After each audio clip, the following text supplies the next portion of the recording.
who's behind you, who became principal at Garfield, but now you only care about your students and your family. Right. And nigga like, and that's so hard for Jefferson to hear that shit, because he's like, bitch, I'm Black Lightning. We pray at night for the helpless, hoping you get us through breakfast, wishing somebody come save us. Black Lightning's back, come to shock the haters.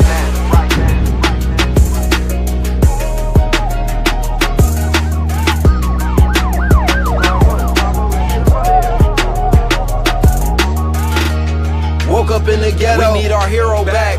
Guns clapping, gangs active, like where we at. Black Lightning need to strike, like where we at.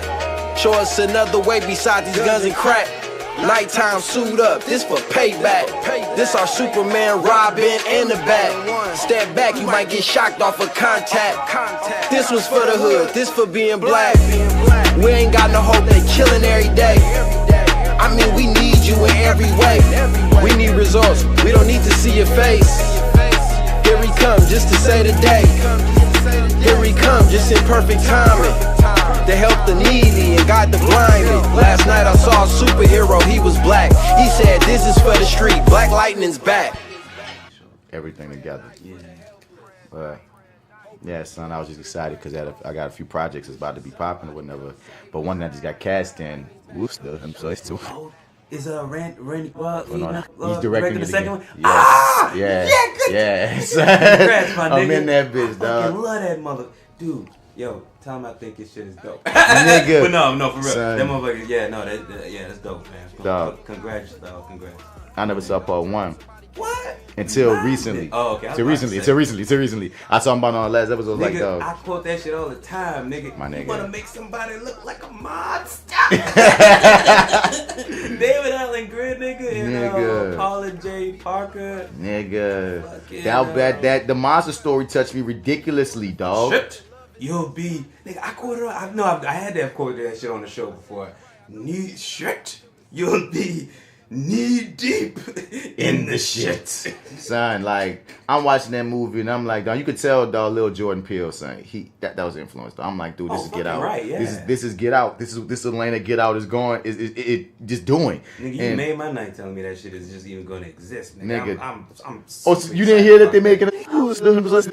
It filed paperwork in New Orleans like a few weeks ago to shoot here. It's shooting in LaPlace. And man. It's shooting LaPlace, yeah, dog. And when I say, I'm on Facebook where I often share stories and shit. When I shared that story, niggas went nuts. And I was like, damn, because once again, like, I was saying this before, like, I always thought that it was, like, when I was little, I thought it was gonna be scary, and I didn't like horror movies when I was little. Right. Then when I got older, I didn't really see it too young either. Yeah, I got you. When I got older, I thought it was gonna be some, stepping fetching ass hood, bones or some bullshit. You know what I mean? I thought it was gonna be some hood shit. Because even the way it was fucking promoted at the time, I remember it seemed like it was gonna lean more comedy than what it was. Yeah, like I remember when I first saw the trailer, like as a kid, not even knowing what I was getting into. Like the trailer didn't represent what they actually gave me. Right. You know what I mean? It was it was a bait and a switch in such a good way though. Right, you know in the best ways possible, yeah. dog. I'm sitting there watching that movie, fucked up, and we in 2018. I'm looking at all the themes that's still relevant as hell,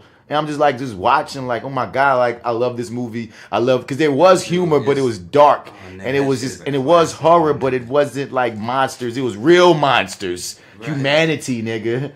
And like that whole twist at the end, my nigga. Yeah, dog. Yeah, son. So it's Netflix doing it. Netflix doing it. What? It's gonna be a straight to Netflix release. And with with these days, we did a review on Bright. You know what I'm saying? And Bright, straight to Netflix got all these views and shit, dog. They got niggas going to the theaters. I mean, going to watching Netflix, then going to the theaters. Like that's. Yeah. So it's like one of those things where, dude.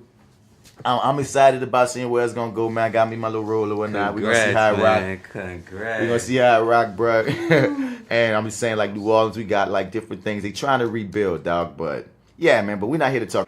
We're here to talk Black Lightning. Yes, we is. How's you feeling, son? What's up, man? I'm feeling real good right now. I'm tired as hell, but I got my Red Bull this week.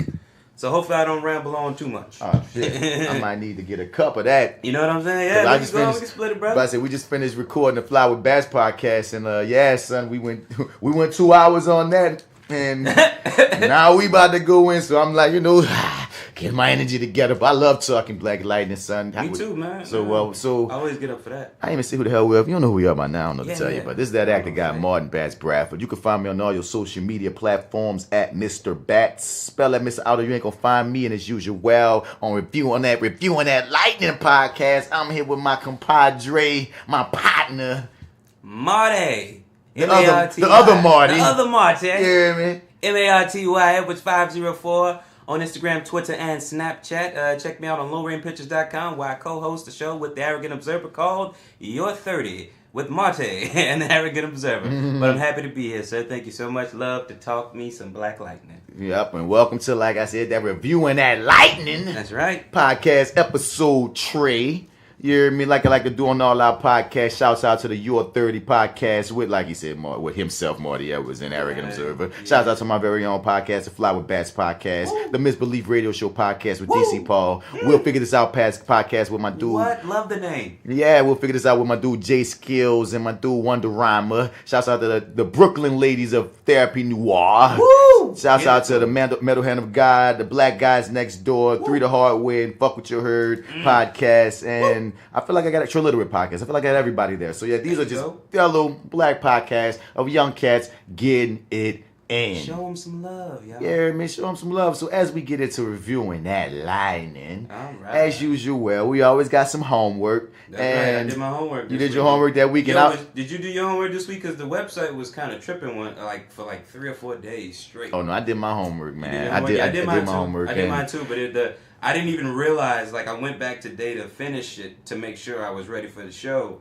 and by the time I got down to the bottom of it, I realized, I did finish it. Oh shit! That's what kind of happened to me today, and I realized I overdid homework because I went further than I thought I was gonna go. But for people, further me too. Yeah. For the people listening that don't understand what we're saying about homework, this section is called Peeping Pierce's Principles. Now settle down, you two. I give it to you, Black Lightning. You heard me? Okay. I like that. And this is when we go into the comic realm, to look into the principal Pierce, the real Jefferson Pierce, the real guy, the real Principal Pierce in the comic books. You dig? And we said we would need, both of us were complete neos to the Black Lightning lore. So we're gonna sit up here and we review this show. Let's also look into his comic books, look into the lore, look to where he came from. Right, you dig? So every week we're gonna be reviewing a comic book a piece, sometimes maybe 2. It depends on what went down in the real Jefferson Pierce world. So last week I told y'all a little bit about where my lighter? There we go. Last week I told y'all a little bit about I was reading Black Lightning Year 1, Issue 1, and I wound up reading Issue 2, and I wound up reading a little bit of Issue 3, but I'm not gonna get into all of those. we gonna get to those. We went into 3 later, dog, because I plan to have a lot more episodes to get into this. Yes. But anyway, like I explained before, on Black Lightning Year 1, Issue number 1, man, it was very interesting how the story was coming from the point of view of his wife, Lynn. And apparently their family, they're coming back to Metropolis, the black side where he from, Suicide Slums or whatever. I'm going to call it Freeland because that's what the show called it, Freeland. So I'm going to call it Freeland. Right. I don't care if it's called Metropolis, it's Freeland. I'm going to call it exactly, right. Nigga. So, I hear you. So they coming back home because things been hard with it yet, and a lot of things back home have been tough. And Jefferson happy to come home, and you watching him. Like on one end, they're telling it juxtaposed, so they're driving home and showing Jefferson at night out kicking ass. And Jefferson, once again, is known back home as a person that made the school district come back popping. So he came home to be a principal. He came home to help out his family. He came home to fight against Tobias Whale because and he has albino in this. And in this, we find out early in the comic book that basically Tobias Whale got his father killed because his father was trying to be an advocate in the community, and he got set up to get killed that kind of way. Was he like a writer in this version? Did he work at a newspaper? He worked at a newspaper and he was exposing people and such. Right. Okay. And cool. And all of that stuff all the stuff that happened with his dad made him want to leave because it was just craziness. So now he's back to really get together, and you learn that did they spray paint suicidal to make it say suicidal? Just on that it's Right there? yeah, it's supposed to be South Side because it's the South Side of Metropolis, and they okay. call it Suicide. Okay, Yeah, gotcha. All right, fair you know enough. what I mean? Okay. Yeah, All right, because good. once again, they hammer home in this comic book that we are the town, we're the part of Metropolis that Metropolis forgot. They speak about how Superman will be coming here. They speak about how like and in this thing we learn about Tobias Well. They drop his name. We learned that his sister used to be married to a guy that's in the 100, so they dropped the 100 gang. Apparently the 100. Take a drink every time you hit the 100. Apparently, like I said, the 100 is they're aggressive, man. The way they force works is like if you don't comply with their demands, nigga, they'll figure out a way to get your water cut off. They'll get your they'll get your landlord to, like they do conniving shit to run this town. And they do it in a more diabolical way, not so that in your face. Like that's interesting. And it hurts the community. Right. And one thing that they hammer home is how much of a family man and a community man that Jefferson Pierce is. And there's this argument he's having with his other sister about guns, and his sister has a gun. He feel like his sister should have a gun, but she's like, "Where I live, I gotta have a fucking gun." And yeah, I taught my son how to use a goddamn gun because he ain't gonna get fucked over. And it's real issues that's going on. It's like it's this progressing thing of how the community is corrupt and it needs people. Do we have a year that we're in right now? I know it says year 1, but yeah, I haven't given like a year. Okay. I'm just guessing that it's you know what I'm saying, freaking the present, whatever present shall be. Right, okay, now we fair also enough. learned that his powers have been acting up lately, and he's been afraid to touch her because he accidentally shocked her once recently. So she's talking about how like even in bed, like you know what I mean, his sex life has gone down because he afraid his powers gonna trip out because he haven't been able to control them. He's been having these nightmares and shit. So at night he start flipping out, and you know what I mean, electricity start coming from him. And it's one of those things where they show you nigga living married to a superpower being may not always be all that it's cracked up to be. Right. You hear me? Some downsides to that. Nigga, if you Wolverine old lady, he have a crazy nightmare. You could wake up with them claws in your chest, nigga. Yeah. Yes, and they actually show you. Look at this panel. He wigging out, and she like, damn, I gotta let me dodge this electrified hand right here. Yeah, no, I'm looking at it. Yeah. And like I said, so like once again, so they go to the community, and there's a scene right here where there's this page right here where these people they steal some boxes, and he run them down. They show off that once again, like in the TV show, he's an Olympic track runner, and they talk about and they give you a piece of his personality that he only ran track to get out of like your boy like Jennifer's boyfriend. Yeah, he ran track to get out of school, to get to college. He ran track for the Olympics, but after he won his awards and stuff, he quit. He's like, I just want to do it to see if I could do it, and I want to be the type of person that could later tell like kids, like, look, you can be better. Look what I did.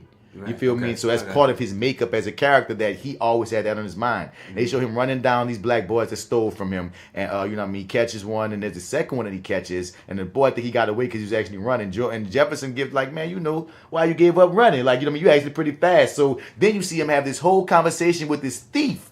And he's trying to reach him. He's trying to say, look, bro, you can be better than this, man. Like, and it's not all about just hit, like, a lot of times we think about the superheroes. When we think about the superheroes, we think of people punching out the bad guys and fighting the bad guys and violence. Hold on, I gotta take a swig. I'm dying. Oh, no, go for it, man. But yeah, no, the illustrate. This is completely different artwork from the one that I'm reading too. So this is a really nice contrast. Yeah, thanks for that stall. Yeah, but anyway, I got you, brother. I got you. So like, yeah, so he's trying to reach this kid, and the kid you wonder, he has this look. He kind of listening to him, and he's trying to tell him because the thing is, a lot of our kids, a lot of our boys, a lot of our girls, the ones that have been led astray many times are the ones with the most potential and so much intelligence. Being a teacher, I see this myself, and it's hard when you see potential in somebody and you just wish they could do better. But sometimes they need that superhero, that other person to let them know, like, you know, you got light in you, yeah. There's light in you. You ain't got to do this dumb shit. You feel me? And so then, after that, he walks, he gets his stuff, and we meet Gamby. Gamby's from the comics. Ah, okay. And in the comics, apparently, Gamby was best friends. We talking about Alfred. What we call him? Alfred Fox. You know what I mean? Yeah, as fuck. So, like, yeah, so Gamby's in the comics or whatnot, and we learned that Gamby was best friends with Jefferson's father. Okay. And after Jefferson's father died, Gamby made sure he looked out for that man kids, taught him how to drive, gave him their first jobs, was there teaching him how to cook. Like he was like their white daddy, nigga. This is yours. So yours is more resembles the show. It's showing up. Mine does now. It's starting to feel like this show went through the year one comics and said we're gonna take this out, we're gonna take that out, and some things I found out about Gamby that happens in issue 3 of this that I'm gonna talk about on the next episode made me wonder. Kind of lines up. I might speak about this later when we get into the show. Lines up with things that make us cross a little bit. Yeah, because I have a few questions for you at the end. All right, so we're gonna talk. We'll get into we're gonna get into that. So, but we learned about Gamby once again, liking the show, is telling them you need to do more with your power. You need to do more with your power, man. Look what's all this shit that's going on. He talks about how the 100 is a force. He's the one who explains all the dirty tactics that the 100 uses to keep their power, stay enforced. And he brings up how his dad would have wanted him to do more. And Jefferson says, man, you're the one who taught me how to turn my powers off. It might be too dangerous for me to even do any of that. He's like, man, look, it's more dangerous for you not to use them. And he even brings up that, that I almost shocked Lynn. And he's like, bruh, look at your father's motto. And his father had his motto: justice like lightning should ever appear to some men as hope, to other men as fear. The same quote from the pilot. Yep. Yeah, okay. Yeah. Once again, they taking the shit from the shit. Right. You feel me? So then we get into his first day as the principal of Garfield, and he's going there. The freaking school is spray painted, the 100th, and taking over the school and such. They got people talking about the other principal apparently got killed or something. Like, dude, like shit is bad. Like Jefferson is walking into. Did they say how? They just because one kid says, look, remember how it smelled when they found the last principal? Like it's just like kids are just whispering around him basically as he approaches his first day. And when you die. One of the first kids, and one of them kids that he was chasing after attends the school. Both of them attend the school, and one of them sent a warning to him from the 100. And he gets inside the school, and the goddamn school is on fire with 100 and fire on the goddamn floor. And now he has to freaking put the fire out and save some people. And he finds the other kid, the one he was trying to reach or whatever, in the school, and he's trying to tell him, look, I need your help, man. We gotta put this fire out. We gotta save some kids. And the kid help him get some kids out and save the day. And then Jefferson lets it be known, man, fuck that. We ain't gonna bow to the 100, nigga. My principal office will be this goddamn court, and we'll have this basketball court to be my principal office, and we'll have freaking school in the goddamn gymnasium. I'm going to turn this school around. So once again, you see him being a hero as Black Lightning. You see him being a hero as Jefferson Pierce. And it's so important to see this imagery, dog. I'm like, damn, why ain't more like, I'm like, Black Lightning's a fucking amazing, like, for the longest, dog. He's almost too good to be true. So I won't even say that because they make him good enough to the point that he reminds me of positive black men that have been in my life. Because in our personal lives, we know uncles, we know fathers, we know grandpas that were this person that would look out for kids on the street and talk to them like, say, nephew, don't be doing it. You know what I mean? And we don't get enough of these depictions on TV of these good, normal black men just being good people. You know what we do, but they're often secondary characters and they often die early. They're all often the catalyst for, like Luke Cage. Like they're often the catalyst for the hero becoming the hero. You know, they never get to stick around and they never get their flowers. And I'm saying, generally speaking, dog, just depictions of black positive media, dog. That's not the first stereotype that you'll go to is this principal holding down his kids and shit. He got a family, he got a wife that love him, and his wife, here Lynn's a lawyer, not a neuroscientist. And apparently even her law firm is dirty, and since she's so inspired by her husband, and she's like, you know what, I'm about to turn this law firm around. And, you know, everything, it's such a great look. But then the comic book ends with Lynn giving him a freaking hug, and he telling him everything that happens, and then he gets a call out the blue, and immediately he runs out the house, and he gets back to the school, and the little dude that he was trying to reach that also helped him out in school is basically crucified to death in the trophy case in school. This shit is brutal. And the 100 basically want to send a message that, you know what I mean? He shot too. Yep, shot him up and like I said, like staked him to the trophy case in school. And Jefferson like, all right, bruh. That's real overkill. It's time to be motherfucking. That was a Lawanda. The little boy Earl was his name. Well, Earl was a Lawanda of issue 1, year 1, because after that he like, look, let's get it.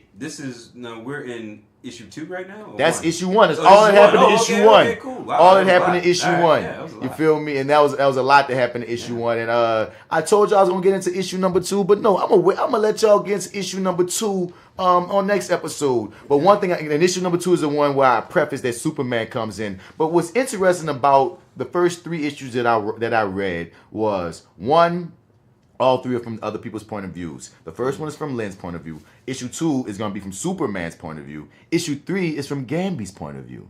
And they're all telling and seeing Jefferson from different sides. And they all are explaining. It's just so interesting. And Henderson is a white guy.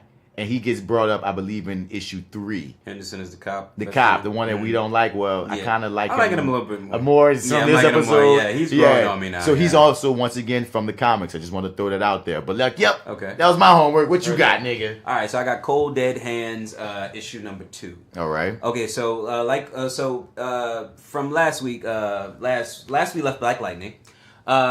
Tobias, New Bias is this big black, like Luke Cage looking motherfucker. Dude. Yeah. And so he's put these guns out on the street. He's testing these guns. And he's putting them out on the street. So Black Lightning, Black Lightning takes out these guys, and these guns, they have a self-destruct mechanism. So they seem like they're putting their guns down, and somebody hits the kill switch on them, and it seems as though they're electrocuted to death. So the public thinks that Black Lightning has become this murderer. So we leave him. He's on the run. This has just happened. So now we're in issue 2. So now we jump into issue 2. He's saving the more of these guns that keep getting out on the street. And hold up, I still want to always say that Black Lightning got in trouble for killing unarmed white criminals. That's very true. That's very true. Son. Yeah, so he's so we jump back in. He's protecting these kids who are getting attacked by these more guns who are out on the street now. So he's deflecting weapons. He takes these guys down basically, and I think the store is getting robbed, or basically this guy has a store. So he's under the impression that Black Lightning, of course, as the media has put out there, he's under the impression that Black Lightning is a killer now. So he shoots him in the back. And this is a white man with a shotgun, nigga. Yeah. And wait, hold up. It looked like Black Lightning was defending his store, and then the white man shoot his ass. So we kind of jump into this mid fight or whatever. Now, when we start, he's kind of protecting these kids, really. So, but what it appears to be is that this guy has a store that's near. Mm-hmm. So he thinks he's coming over to help and shoots the guy in the back, and he's like, "Look, I'm trying to help you." And the guy, or whatever, the guy's like, "Oh, I didn't know." So he snatches his gun, takes out these guys, and what happens? Oh yeah, so he takes the gun. The cops, of course, they want to, they want to shoot to kill now, or whatever. Because Black Lightning apparently is a killer. Yeah, and what kills me in stories like these is, did y'all forget all the heroic shit that this motherfucker done done for y'all? Like, that's what it seems like. All of a sudden, thank God for his friend inside of the pen. But we found out a couple things too about this sort of story about the guns and the deaths of those guys unfolds. So basically, sorry. So basically, he breaks out. He leaves. The cops want to shoot him or whatever. He sort of does this sort of Black Lightning leap of faith or whatever, and jumps out of there. And the cops are like, "Oh man, we let him go." And the guy's like, "Would you like a consolation prize because he took out these guys who were whatever about being criminals and shit." Being criminals, yeah. So now he's back at his hideout with his friend who's like a police chief lieutenant or something. The woman we think he fucking. I'm still wondering where the goddamn wife and kids are. So they mentioned. Where's Lynn? Okay, so where's Anissa? We're gonna get to that. Jennifer. Give me a minute. We're actually gonna get to them. We're actually gonna get to them today. Surprisingly, yeah, it's completely different. So prepare to expand your mind here. Okay. All right. Now these guys. Now these two, they're looking at the guns. The guns are getting a lot smaller. They're getting a lot more efficient or whatever. And now they're looking at the kill switch and everything. So now there's this other guy who I think is her father or uncle or something. I can't remember. Anyway, Amberjack. Yeah. So he used to be a superhero. Actually, used to be a bad guy. A super villain. Named Amberjack. Yeah. And he went to the Navy or something. Like he went to serve in the Army or something like that, and that's where he met Black Lightning's father. And he said that he saved Black Lightning's dad the very first time that they met. That's pretty cool. Yeah, so that's kind of his thing. And he says he used to be at a brief time as a superhero, but that's a story for another time. So I imagine we'll get into that later. Because he said he sucked as a supervillain. They just showed panels of him getting his ass kicked. Oh yeah, he had a very short-lived supervillain. My nigga, use a whack supervillain though. One of these pictures is showing him getting snuck by a regular nigga. Now what kind of supervillain? Yeah, just like a regular cop. A regular nigga, nigga. If you gonna be a supervillain getting your ass whipped, you better be also getting your ass whipped by someone else in a costume. I'm not supposed to be seeing a panel if you getting your ass whipped. You in your costume. No superhero. You in your costume and this nigga just in a regular house ass outfit and you get snuck he like he married a moo bro. Nigga. He laid you out. Yeah, bro. But anyway, so he's talking about, hey, I taught you everything, didn't I teach you anything better? So he's looking over the gun and everything. And this is where we find out that the guns have a self-destruct mechanism on them, and that the feds took the guns that the cops confiscated, right? So, and they were also told to leave the fact that the self-destruct mechanism was in the gun out of the report. So they setting up the black man. Yeah, they setting him up, and they're saying that the only reason they told her because she's who she is. She's like a lieutenant and she's cool with everybody. And they don't know her connection to him either, most likely. Exactly. Yeah, they don't. So. What's her name? We gotta find out her name. God damn it, I can't remember her name. Name? I feel like they mentioned it somewhere, maybe further up. If we want to try to find it, we may be able to. I hope this ain't gonna be no freaking. Yeah, right. Somewhere right here. Like Tommy Calabito, my sister from another mister, is also pretty much the same. Tommy. That's kids. Tommy. So wait a minute. They related? They're not related. They're not related. They're not blood related. They're like, it's almost like he was adopted by. It's like a Flash kind of thing where he was like adopted or whatever. Or they grew up together. It's not very clear. So there's no Gambi necessarily. It's her pa raised them two. Kind of, yeah. That's kind of interesting. Yeah, I get it. Keep going. But anyway, yeah. So they're talking about that. They find out about that. So basically, we jump into him being a teacher. He's a teacher. He's not a principal in this version. He's a teacher. Can't remember what subject he teaches. But anyway. Basically, the school is out of money. The local grocery stores, they donate food and stuff for breakfast and everything. The school is running out of money, but this is them showing how grateful the teachers are and everything that the local businesses are donating their food and whatnot. And so basically, this is a drama class. Now look at the play that the kids want to do. We should do a Medea Christmas. Yeah. Everybody loves Tyler Perry. Everybody loves Tyler Perry. Paulie, you just want an excuse to dress up like an old lady again. Hey, what happens on Halloween stays on Halloween. Right. It feels like White Writers. I'm sorry. Now we meet. Like White Writers. Yeah, no, this part does. Because the one I just showed you didn't feel like White Writers. But you didn't. You're right. Fair enough. But now this one though, in this crowd somewhere is his oldest daughter, but she is not his daughter in this world. What? She is. Guess what? Ding ding. His cousin. Wait, no. Wait, where is she? If we go down a little further, she's gonna say, "Hey, cuz." Wait, go down a little further. Yeah, go to the next page. Okay. My shit is in pages. Oh, okay. For real? Like one by one. Oh, okay. I set it to the whole thing, and maybe that's what messed me up. It just lets the load. That's it. There she is. Hey, cuz, you got a minute before your next class? Sure, Anissa. Oh my God. Yep. I sort of overheard something this morning. Oh, also too. Wait. I don't know. We here right now. We go. Oh, sorry, my computer is doing dumb things. Sorry for the technical difficulties, folks. So she mentioned my computer just keeps freezing and not scrolling up like it should. What you saying? It's actually going to be in the next class, but basically, she's sort of a somewhat of an informant for him. So she's giving him news right there. She's giving him sort of information about some sort of drug deal that's going to happen on the football field for the 100. Take a shot. So basically, when he's walking up to it, and we'll get to the illustrations of that, but basically he goes up, on his lunch break. Oh, he gets caught by one of the vice principal on his way out. Is she fine?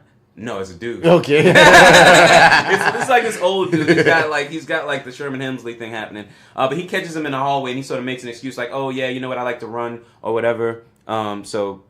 And he locks the door. He puts this little thing on the door to sort of lock it behind him to make sure that he can sort of buy himself a little bit of time. But the plan, when he walks up to the guy, he's sort of looking at it from all sort of angles. Who's this guy? To the 100. Oh, he's this guy's somebody, right. related to the 100 is doing a drug deal there. At school.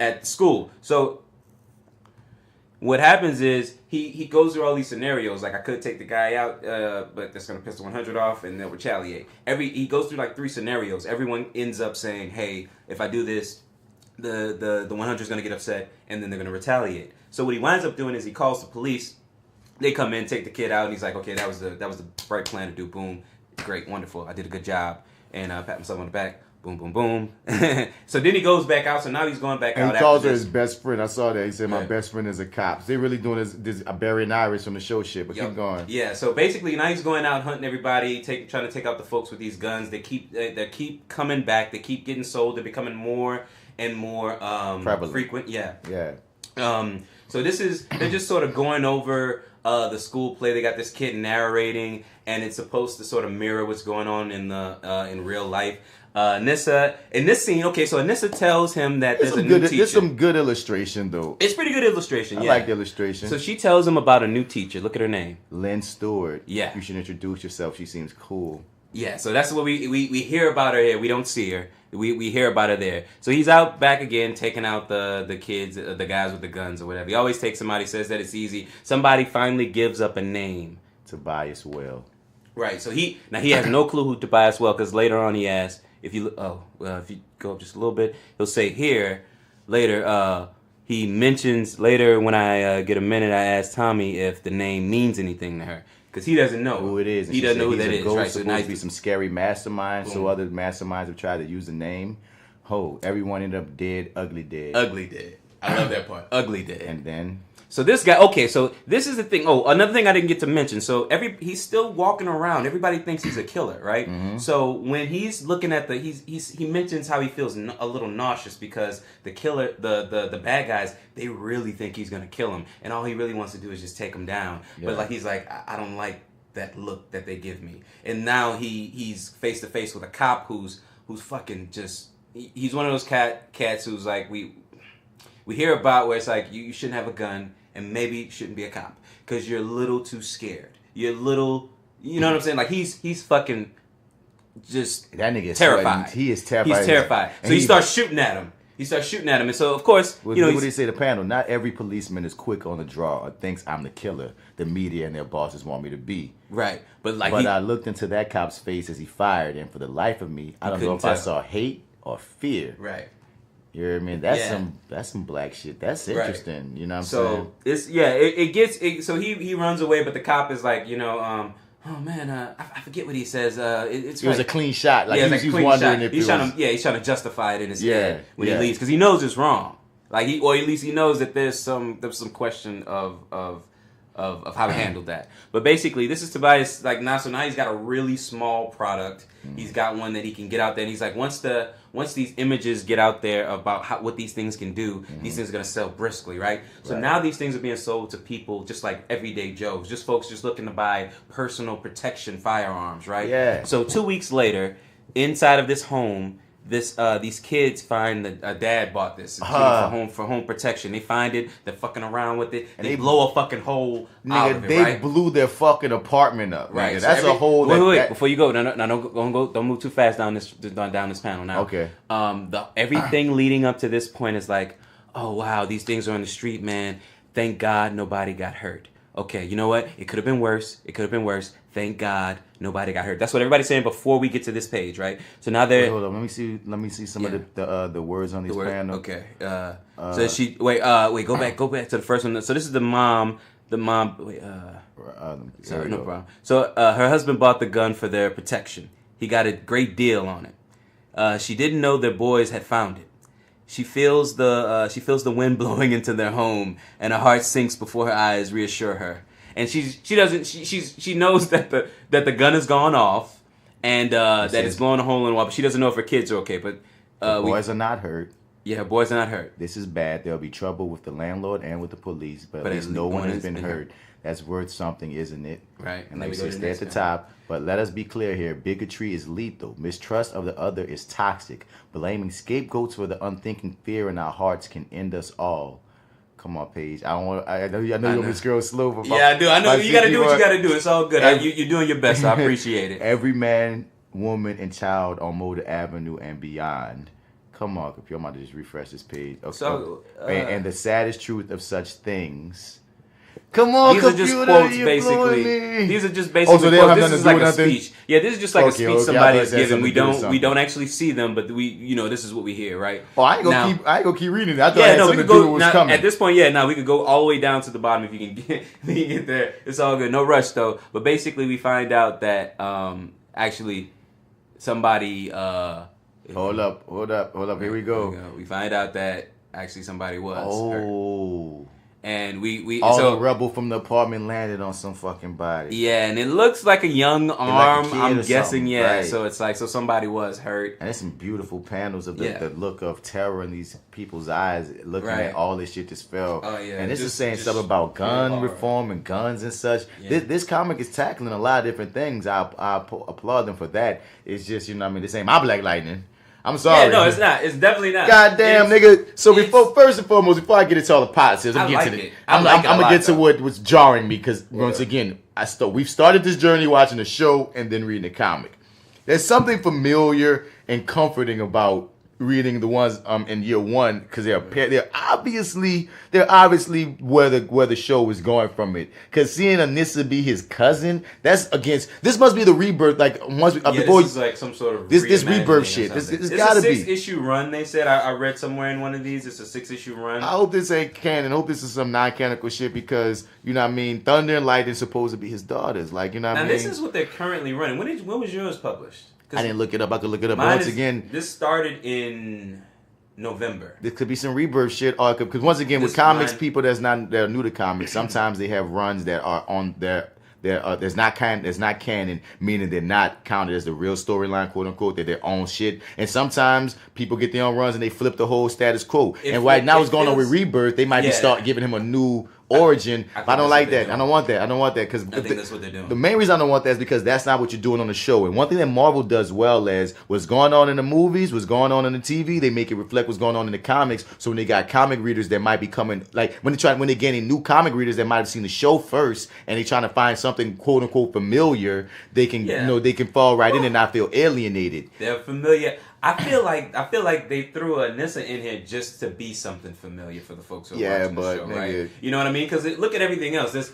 But Tobias, well, it looks nothing like him. That's what I'm saying. He looks like Luke Cage. If you have and that's not cool to me, dog. I feel like if you have an albino character on TV, you should have kept this Tobias. And if this is your most current run of Black Lightning, should have kept him albino. There's only 6 issues, and I feel like we're not really gonna dive as deep into that as I would like to, because he literally takes up a page, like 2 pages at the most of each issue he's been in so far. So I'm very intrigued with this new guy. And he's not the principal, and at least he's gonna meet his teacher. At least he's gonna meet his woman. Lynn is in this universe. Yeah, his little cousin. That's your daughter, whatever. Your little cousin telling you to go holler at her, so that's something good. We are clear that girl the cop is his best friend. He not smashing, so him being all huggy with her might have been sisterly, maybe. Because it seems like they're setting up old girl, to introduce Lynn.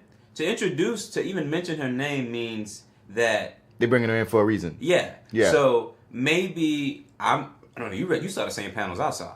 Yeah. It's gonna be a reimagining. So they're reimagining what I've read, and they're just giving you a different flip, and like it seemed like the triangle's about to happen. Right. Exactly. That's exactly what I think is gonna happen. But it's like with this. There's so much like real shit sort of happening because there's like real consequences with how the public perceives Black Lightning in this world, because like you say, he's a killer. Yeah, like he's a killer, and like even the people he's trying to save approach him as a bad guy. Yeah, and that's the difference between very problematic. And that's the difference between him. Wait, pause. Wait, I'm gonna say this first. Okay. That's the difference between him and Batman, for one, because Batman wants you to think, nigga, even though I won't kill you, I want you to think that I will. But 2, that is once again take a sip. I'm gonna say black again, but that's what it feels like to be a black man to a degree. You're already thinking I'm a menace. Even when I come to help, that's happened in the news. Even when I've come to help, you think I come to hurt you. You dig? And like once again, they got him on the run from the cops. He's trying to help, and they got this stuff with the guns and how this new powerful gun. That fear is so powerful that it'll make you choose weapons that will calm your own. You hear me? That's a detriment to you because you got a gun. Why would you keep a bazooka in the house? Yeah, exactly. like that. But that's how the fear has gotten. It's gotten to that point where you think you need to keep a bazooka in the house. It's almost echoing some of what's coming up in this episode we about to review. Trippy enough. Right. Yeah. Fair enough. Yeah. No, you're right. You're right. Oh man, I don't even get. Anyway, I'm digging this episode issue. I'm digging this issue. I almost, when I realized I had finished it, I almost just went to the next issue. But I know I wasn't going to be able to finish it. I was only going to have enough time to maybe get through parts of it, and I didn't want to, I wanted to do it all in one sitting.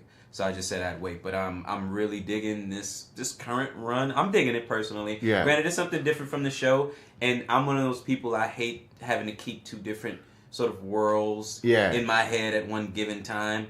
But the thing that helps is that we kind of I get to sort of just get it all out there. I get it off my chest. And you have something to compare it to because, like I said, we go through the show too, and that helps. You know. And once again, Lynn would be nothing to you if you didn't have anything else to have context. You know what I mean? Now, in reading this and having context, now you know, okay, Lynn's supposed to be his girl. Okay.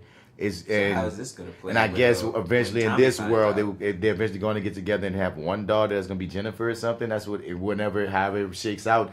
They create a whole new world, and I'm one of the people that's, I'm not good at change. But, yep, that was Peepin' Pierce's Principles. This week, we did our homework. We both get a gold star, gold bolt. Get us a good-ass bolt, god damn it. Yeah. So now, let's get into the episode proper. This is... Oh, yeah, once again, those was, and to let you know what issues they were, that was Black Lightning, Year 1, Issue 1 for me. And that was Cold Dead Hands, Black Lightning, Cold Dead Hands, Issue 2 for me. All right, so now we about to get into the show. What many of you came for. We about to talk that Black Lightning, reviewing that Lightning, Episode 3. What's the name of this episode? This was some other, it was another long name. It was like Lawanda, the Book of Burial. That was the name of this one. I remember, and I actually watched this one twice. I got a chance to watch this one twice. Me too. And I don't remember the name. It's Lawanda, the Book of Burial. So yeah, let's get into okay, fair enough. Lawanda, the Book of Burial. These are my streets, and nobody messes with my streets. It's time for us to take our lives back. I fight the best way I know how. Here comes Black Lightning. Everybody want to go to heaven, but nobody want to die. All right, son. So, all right. So how do you, first and foremost, initial thoughts, how'd you feel about this episode? Very sad, man. It made me very sad by the time we got to the end. I don't know. That's the only thing I can think about, man. I was very sad, dude, because I was so hard on old boy, man. I really grew to like him. I had a lot of fun moments in here, man. I dug this episode. It's like I'm enjoying the ride, man. This is another A+ for me. I had a great time. I can't wait to get into each individual moment. You gotta dig the audacity of this show. Like, we're gonna have 2 openings. We're gonna have an opening that's just a highlight reel, just for the hell of it. That we're gonna run every fucking week, and then we're gonna have one that reminds you of what happened last week. That all kind of look pretty much similar. We could have did this in one fell swoop, but no. We're going to do it in 2 individual things. No, we're going to put a black card in between each one. Stan Lee said every comic book is somebody's first issue. And this show is standing by that. Bless your heart. I love that. This might be the first time you ever watched it, and you're going to see where we at, what we about, what we getting into. You hear me? Last time on Black Lightning, this is who Black Lightning is first. You dig? Now, last time on Black Lightning. This is because you know who my nigga is. I appreciate it. It's like, we're doing what the fuck we want, and I dig that. And we really are, son. And so I really want to. Oh God, I have so many questions about this dude. So before we get into it, I'm gonna just say I like the episode as well. Okay. One thing that's becoming very, very obvious to me is how different this show is compared to the other shows on this network. Okay, fair enough. Yeah. We both watch The Flash. Yes, we do. Yes. When The Flash comes on, it goes off. When this comes on, it goes off. I feel very differently. Fair enough. You want to know something interesting? Seen this twice. Have not finished The Flash yet. Wow. I know. I probably would be watching it now, but I'm more this interested in this. Feels decidedly adult. Like, it seems more edgy. Like, niggas die. You know what I mean? Shit happens. Like, niggas... Real consequences. Real consequences. This feels like... This whole show, for real, when I watch, especially when I watched it the second time, okay, it feels like I'm watching a black family drama. It just happens to be about a superhero as well.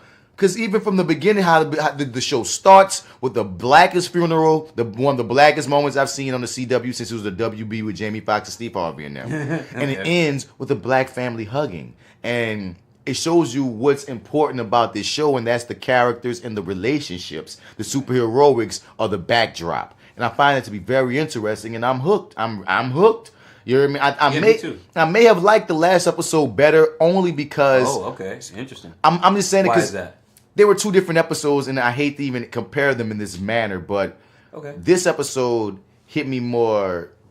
It seemed more world building. It seems more of, like I said, the family drama. It seems more community based. It hit me more in the gut, like, ooh, that was deep. The last episode was deep, but it was exciting at the same time for me. All these like things was happening. He was kicking ass. Nigga got killed. Like all these amp things. Like episode 2 was it at its best to me so far. But 1 and 3 are so amazing that to even compare them feels foolish. And I'm being foolish right now. No, I don't think you are. Because you know, at some point, I hope we will. I imagine we will. We're gonna have to go back through these and say, well, this was my favorite. I mean, yeah, but I mean, you know what I mean? They had a couple of things in this episode that, compared to the first 2 episodes, I would say, hold up. Like, and I had that hold up moment too much in the first 2 episodes. But we gonna get to press and play now. Yeah, press and play now. When we get to the moments, I'm gonna be like, oh, my hold up moments. So I'm like, niggas, what y'all talking about? This dude right here is problematic. Clip the motherfucking power. Clip the motherfucking powers back in the building. If it's black, you're gonna have clip in that bit. Nothing but love and respect. But it's the funeral for Lawanda. Just gotta say this. My man is so problematic. Gotta love his speech and everything and all this good stuff. This is a great send off, I think. This was a funeral that felt like a funeral. Sometimes I watch TV funerals. Definitely. No, nigga, and it was all black. All these people, it was brown, you know what I mean? He was saying his speech and such. And meanwhile, we see Anissa. Yeah, we're juxtaposed to her sort of, I guess. And it's got to be a different time. This is daytime when we're at the church at the funeral. Most likely it was last night. Right. Okay. Yeah. And I'm imagining she's probably asleep because she was tired from training, and that's when she missed the. That's why she missed the funeral, right? And I like even once again the music. You got the music for the funeral in the background of her finding her way as a hero because she snuck in this junkyard to practice and train and test out her powers. Because, like I said, I'm in love with the fact that she's in love with her powers. Me too, as well. I question so. Here's the thing. This was pause. Fun. Okay, go ahead. Big up to those beautiful ass braids. Continue. Oh hell yeah! I let them breathe. Yeah, fair enough. So I dug this the first time around, just sort of watching her experiment with her power. Second time around, I wanted to hit the fast forward button a bit, but I knew that it was going to kind of intercut with the funeral, so I wanted to kind of get both sides of that. But basically, how long do you think it's going to be before she's like somebody else knows or she lets somebody in on this? Because like, I don't know, man. I get real nervous because the trailer for the next one, I feel like she sort of puts herself in a very dangerous position. And in this, she's just learning how to use it. She's just learning. She still doesn't fully, And it's interesting. It's her breathing. She had to realize it's her breathing, and she has to breathe a certain way. And if she breathes a certain way, she can be strong. But if she doesn't, like, she kicked that damn thing, and she hurt her freaking self. Yeah. And you know, I mean, it's very. And I love the fact that you're showing us that how these powers work and where their limitations are. Sometimes you can watch things and this happens in The Flash. This is one complaint that The Flash gets on other podcasts as well. I can act as if this is just my own thought. What was that? That at times we don't know. They show varying. They show varying levels of power. There's no clear cut. Okay, this is how far his powers go, which kind of take away from the drama at times because. On one moment, you fast enough to freeze time to the fact that you frozen you and Iris in time and no one can tell that's how fast you're running. And the next moment, you get caught on camera saving niggas. So it's like, nigga. And like there's times where it's like you can't tell where the powers are, where the limitations are. Do you even have weaknesses? One moment, you ain't fast enough to catch 2 people. Another moment, you fast enough to drive to run a nigga to goddamn Japan. So it's like, goddamn, dude, like, where are we in the power levels? On here, we see she needs to control her breathing to do her powers. We see that at times, because it's like sometimes when you watch, even on Luke Cage, There was one scene where a nigga broke his goddamn fist punching Luke Cage. But there'd be other times where regular as the hand ninjas get some licks in and they looking like they cool. You hear me? Once again, where are the power levels here? Right. So I can see in this where when she kicked the goddamn washing machine and saw, oh snap, you know what I mean, that hurt. I can tell, okay, now in the future, she can punch someone normally, and if they don't break a freaking jaw, understand why. And also, if somebody punches her or kicks her, because we also see her breathing makes her indestructible, which was, we didn't get to the part yet here, but that's my other what the fuck moment. Why in the fuck, when she punched the goddamn thing, and that big ass brick or whatever it was about to fall on top of her, instead of moving out the way like any normal person, she took it. She just kind of like, I'm just gonna. I know. She didn't know she was indestructible yet. She only knew she was strong. But that felt intentional though, don't you think? No, I don't think so. Oh, you don't think so? I don't. It didn't look intentional to me. When we get to that part, you look and see. Now we're at the part where, and this was a very interesting back and forth between Henderson the cop and Jeremiah. His last name is Holt, which is interesting because Holt is also the last name of Mr. Terrific. Funny enough, but Reverend Jeremiah Holt feels like he don't trust the cops. And he's telling the cops, he feel like half the niggas on your goddamn payroll. How can we even trust you? You dig? He said he got a few little good jabs at Henderson and them cops. He has great points. So does Henderson. And that's what I love about this conversation when Henderson get at him later on. But at the end of the day, what this is about it's not even about that. It's about ultimately that's what I guess that was my question for you. And I'll pose this to you. I don't want to sort of expose how I feel about it, but in terms of this march, because what's happening right now is that everybody's trying to talk him out of this march. Jefferson and Henderson are both saying it's going to be dangerous because it's in retaliation to the 100. That's what we didn't say. The Reverend wants to have this march. He at the end of or near the end of the funeral, he goes into this whole breakdown where now he wants everybody to march. He needs 100 people is what he asked for. He of course, once again, take a shot. He asked for 100 people to march with him. And now they're to march against the 100, the gang. So now, what's his name, my man? Henderson. Henderson and Jefferson are trying to talk him out of it.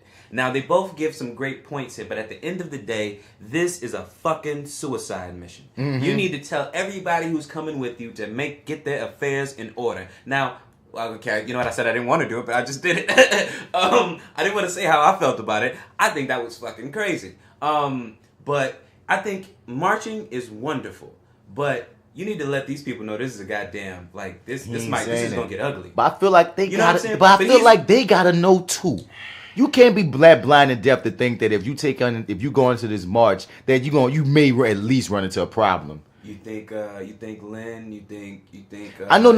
We gonna get to it. No, you're right. We're gonna. None of them were thinking that. They were not. They were there. You're right. You're absolutely. And you know why were they there? Who told them to go? Who told him to go?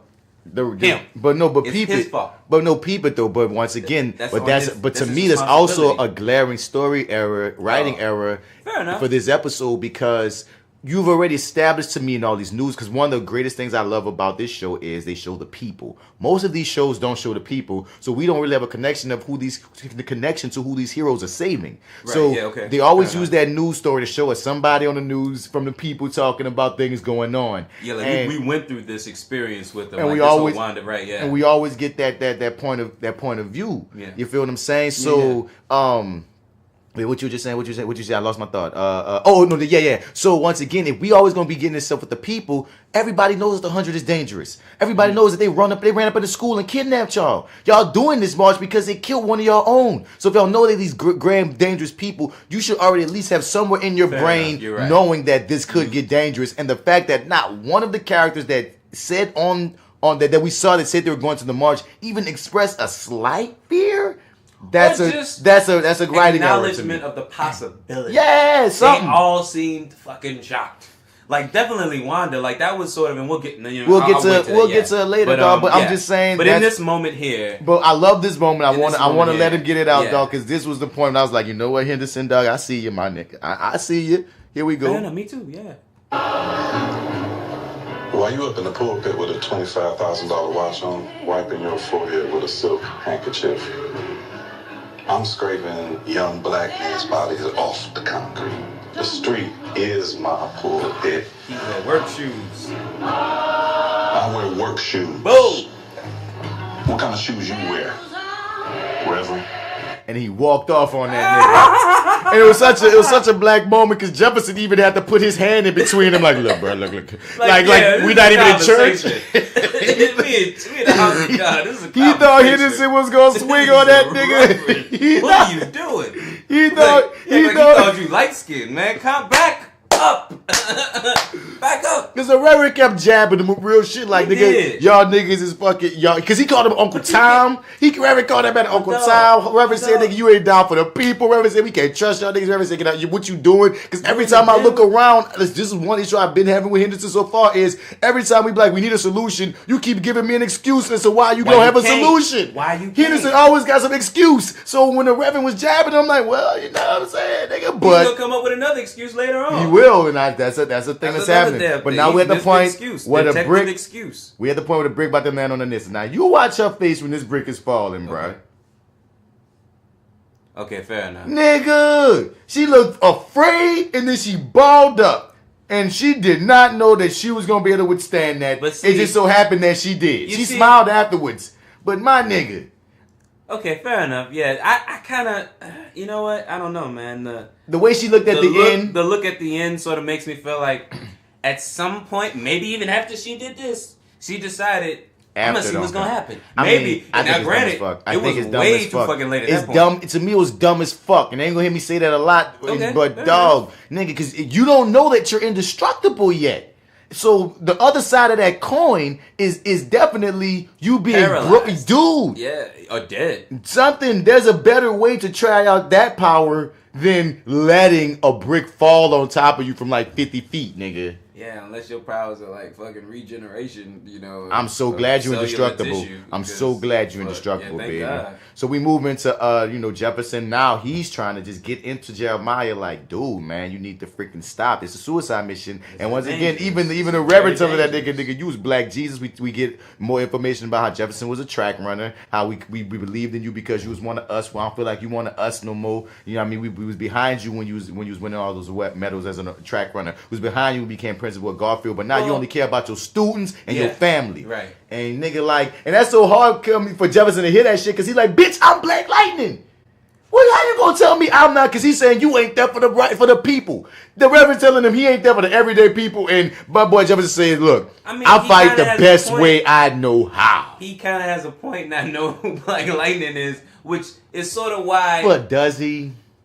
Kind of. My nigga, if he's, I feel like if we're gonna make it okay for him to ask 100 people to go on the suicide mission. I said I made it okay. Not okay. Yeah, fair enough. Okay, so not that it's okay. It happened. Let's just say that it happened. It happened. I mean, I feel like he's sort of. That's my issue with this. That's why I just don't like him. Because I feel like I'll just say that. Because I just don't like this character. Because I feel like he's holding everybody else accountable for shit. And he's like the least, I feel like he's the least accountable. Like he hasn't come back with an argument that sort of makes him anything. Like, oh, you don't walk with the people anymore. You only care about the students, people in your house and the people in your school. I'm like, oh, really? Where have you... where have you been? He get called out on that a little later. Sharpton? I feel like you only show up who are you? And he believes that he's been inspired by Black Lightning and that Black Lightning and one thing that's ironic and beautiful about this scene I will say is this, dog. Jefferson Pierce just had this exact same conversation with his wife when he was saying he felt like these powers were a gift from God and he should be out here helping the people. Yeah. Now this Reverend is telling him that he feels like Black Lightning is a gift from God, and he need to be out here with the people fighting on the 100. And what is Jefferson doing in the church the entire time? Playing the devil's advocate. Everything he's trying to say is anti. He been saying, well, the Black Lightning can't be trusted. He's trying to play devil's advocate because the thing is, he believes his powers are from God. Oh, I got you. Okay. I think that's so ironic that he's trying to get the Reverend to be like, well, if you can't trust him, or what if this, or what if that, And even though he don't believe that, but he running that, and I feel like that was poetry on the page. What they talking about? She could save her daughter. She failed, Jeremiah. They killed her. Yeah. And It's no accident that he came back after all these years. That's God's work. You see, that gives me hope. That with Black Lightning's help, and with God's help, we can save this community. So what if you're wrong, Reverend? What if you're wrong about Black Lightning? I'm not. Do you think he knows What that I he's Black believe is Lightning? that he is the answer to our prayers. Do you think he knows he's Black Lightning? Now, one thing is this. What? Well, there was I forgot. This is one quote. I wish I would have wrote it the fuck down. I should have when I was watching it the second time. Mm-hmm. He said this quote. I forgot what it was. But what I'm trying to say. Damn, I lost my thought. But do I think he's Black Lightning? I wondered that a lot early in the conversation. And the writers did the same thing they did with Lawanda as an echo of making you wonder if these people know. Because they're saying things that you feel like they're speaking to Black Lightning, but then they give them an excuse as to why. No, because like you said, we used to call you Black Jesus. We used to believe in you because you was on that track field. Like, you know what I'm saying? They keep on doing shit like that to him. He's like, man, I believe in Black Lightning. I think he the best. And he's like, yeah. And he always said there's always that excuse that gives them, like Lawanda's was what we used to call you Black Jesus, yeah, because you was the principal. Like, they always give you this excuse as to why. Oh, they talking to Jefferson Pierce, and it's so trippy that they don't put that connection together. But they're showing how he is a hero on and off the court. On and off the court, he's a hero. And Jefferson at the end of the scene, what can you tell a man who got hope? That man's saying that he's inspired by you, and that gave them. That gave them hope. And he even called them on it. How we know you ain't doing this for your own? He even said, I know you and Henderson think I'm doing this for my own regalia, but I'm not. That's what it feels like. I feel honestly inspired. I can even say this. Exactly what if he was crooked before, but legitimately when Black Lightning came, he really feels like what he's doing is legitimately the right move. Oh, we'll wait till we get to that point. You mean like when he saw him save everybody? No, I think before then. I'm saying because before then. He said that just now. He just said that, dude. I know you think that I'm joshing you, basically, but like seeing Black Lightning made me feel like that was a gift from God, man. And the fact that it's so funny that he came back and then Lawanda, like he put all these things together to make me feel like, or maybe he's conning me like some reverends do. It made me feel like, dude, even if you was fucked up before, you may actually be inspired, and you may think that what you're doing is the right move. Might be God's work. In your mind, you might believe that. Yeah, Even if we think he motherfucking crazy, I believe he believes his shit. I agree with you there. Then, yeah, I believe he blindly believes that. Yeah, like to his detriment. To everyone's detriment, as we're gonna get to. So next scene up, we get to Gamby. And one thing I gotta ask about motherfucking Gamby, Alfred Fox. Thank you. AF as fuck. Where he get his money from? Man, I'm seeing this nigga, okay, he a tailor. Sells like high-end suits, apparently. But my nigga, look all this high-tech shit he got. He got the gloves that can make a freaking 3D diagram of the goddamn city, son. He making all the Black Lightning doohickeys and shit. You hear me? They got this whole virtual reality thing that my dude Jefferson Pierce about to shoot shit at. And funny enough, it was hilarious that when he accidentally shot the cop. He accidentally shot the cop. All I was like, Jefferson. For a split second, I was like, did he mean to shoot the cop? the 3D, the VR cop? You hear me? Alfred Fox has Bitcoins.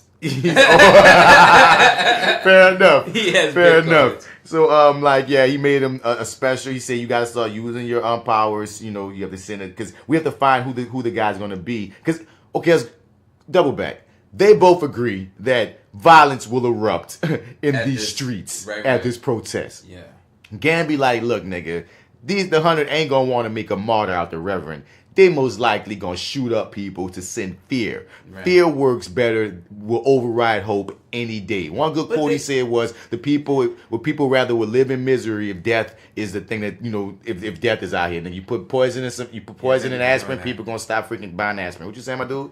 Oh shit, what was I saying? Oh, yeah. They did this in the first episode. We watched them fire into the crowd.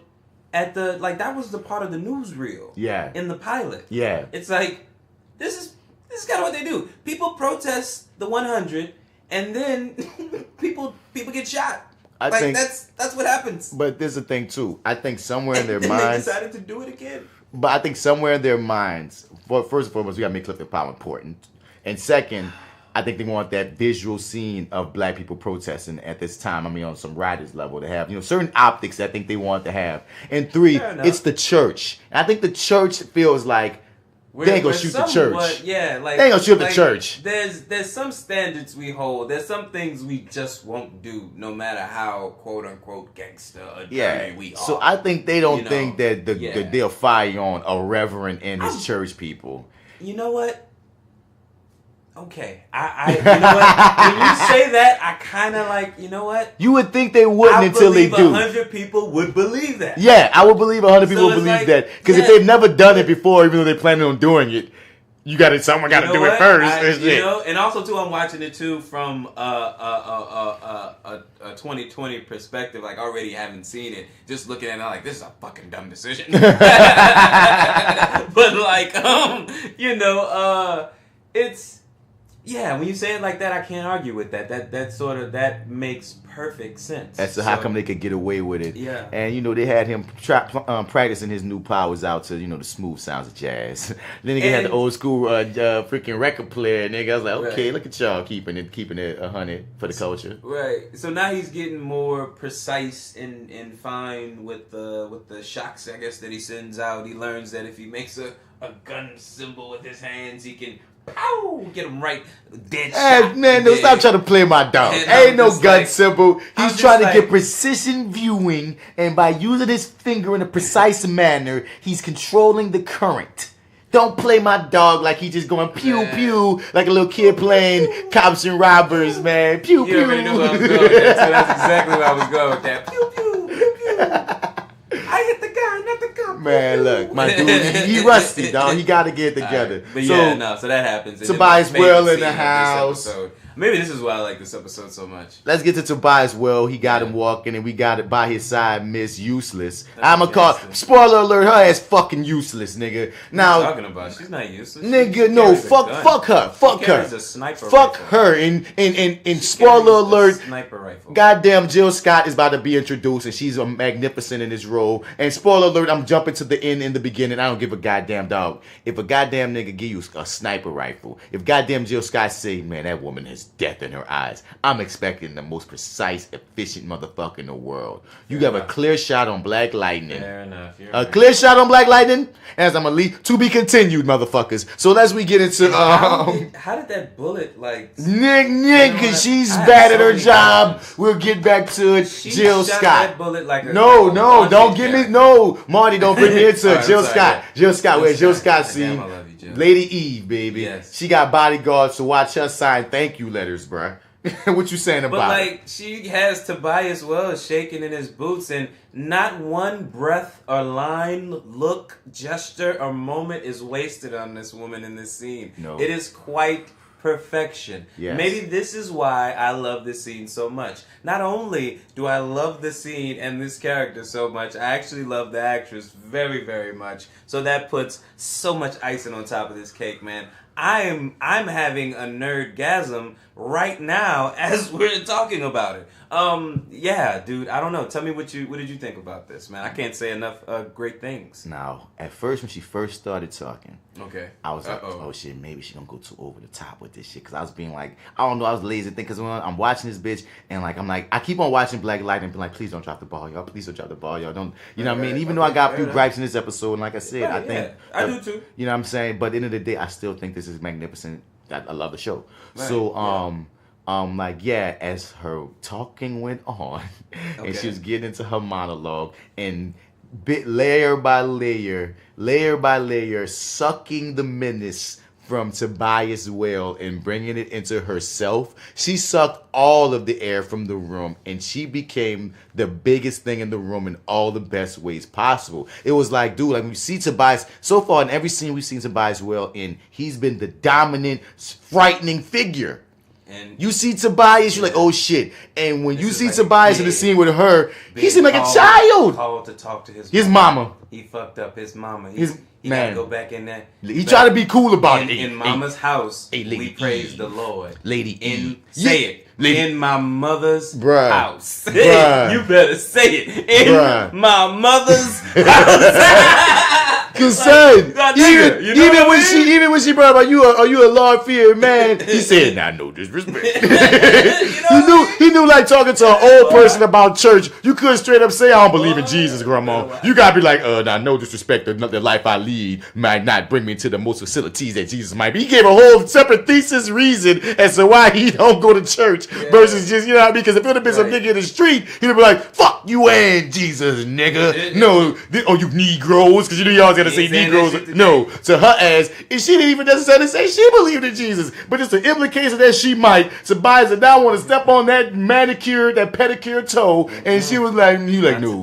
He even brought the money before she could open her mouth. Now, no disrespect, Lady Eve, but this is to take care of my man Lala's. Yeah, I'm way ahead of you, darling. I already know. Listen, we made a mistake, and she's like, "What you want me to? Unless I can throw that at Black Lightning." Oh, that motherfucker really thinks he's dead.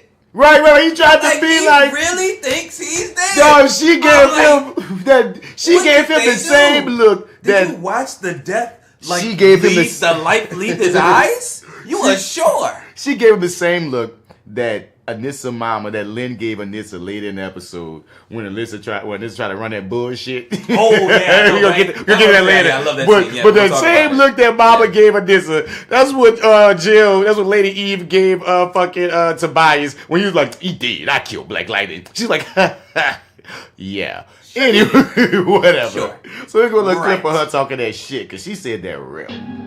He's gonna lead everybody to the promised land and take away our protection money when he gets there. You can't be that stupid. Oh, well, another pastor realized the risk in that proposal and was smart enough to let me know. I thank you for passing that on. What I expect is for you and that girl with death in her eyes to take care of it. I don't mind people believing in God. They just can't believe that they can take back these streets.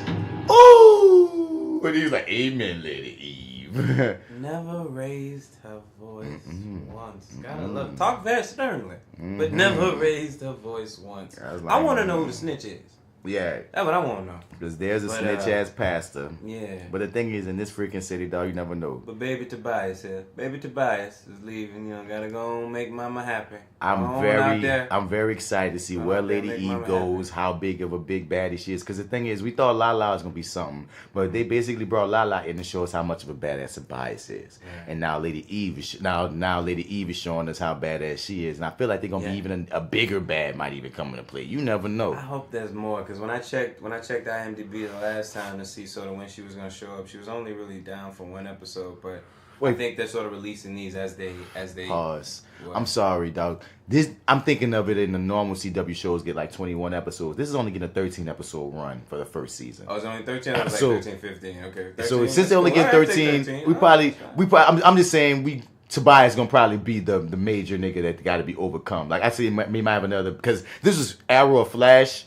And we've been introduced to Lady Eve and Tobias. I would be feeling like there's gonna be some other motherfucking drop of the dime of somebody, but no. Wow, okay. I think it's gonna be building to how big. Because Tobias is just in utter denial. They got to give us the background on what that last fight between them two was, because he so effectively believes this man is dead. Did you actually kill him and then somebody came behind you maybe and brought him back to life and? You know, I don't know, son. He must have dropped that man off a building, and I don't know, son. But the next scene is, we looking like a real life replica? I mean, what the fuck? Like he really believes it. I believe it. I believe he's dead. I don't think we're watching a real show.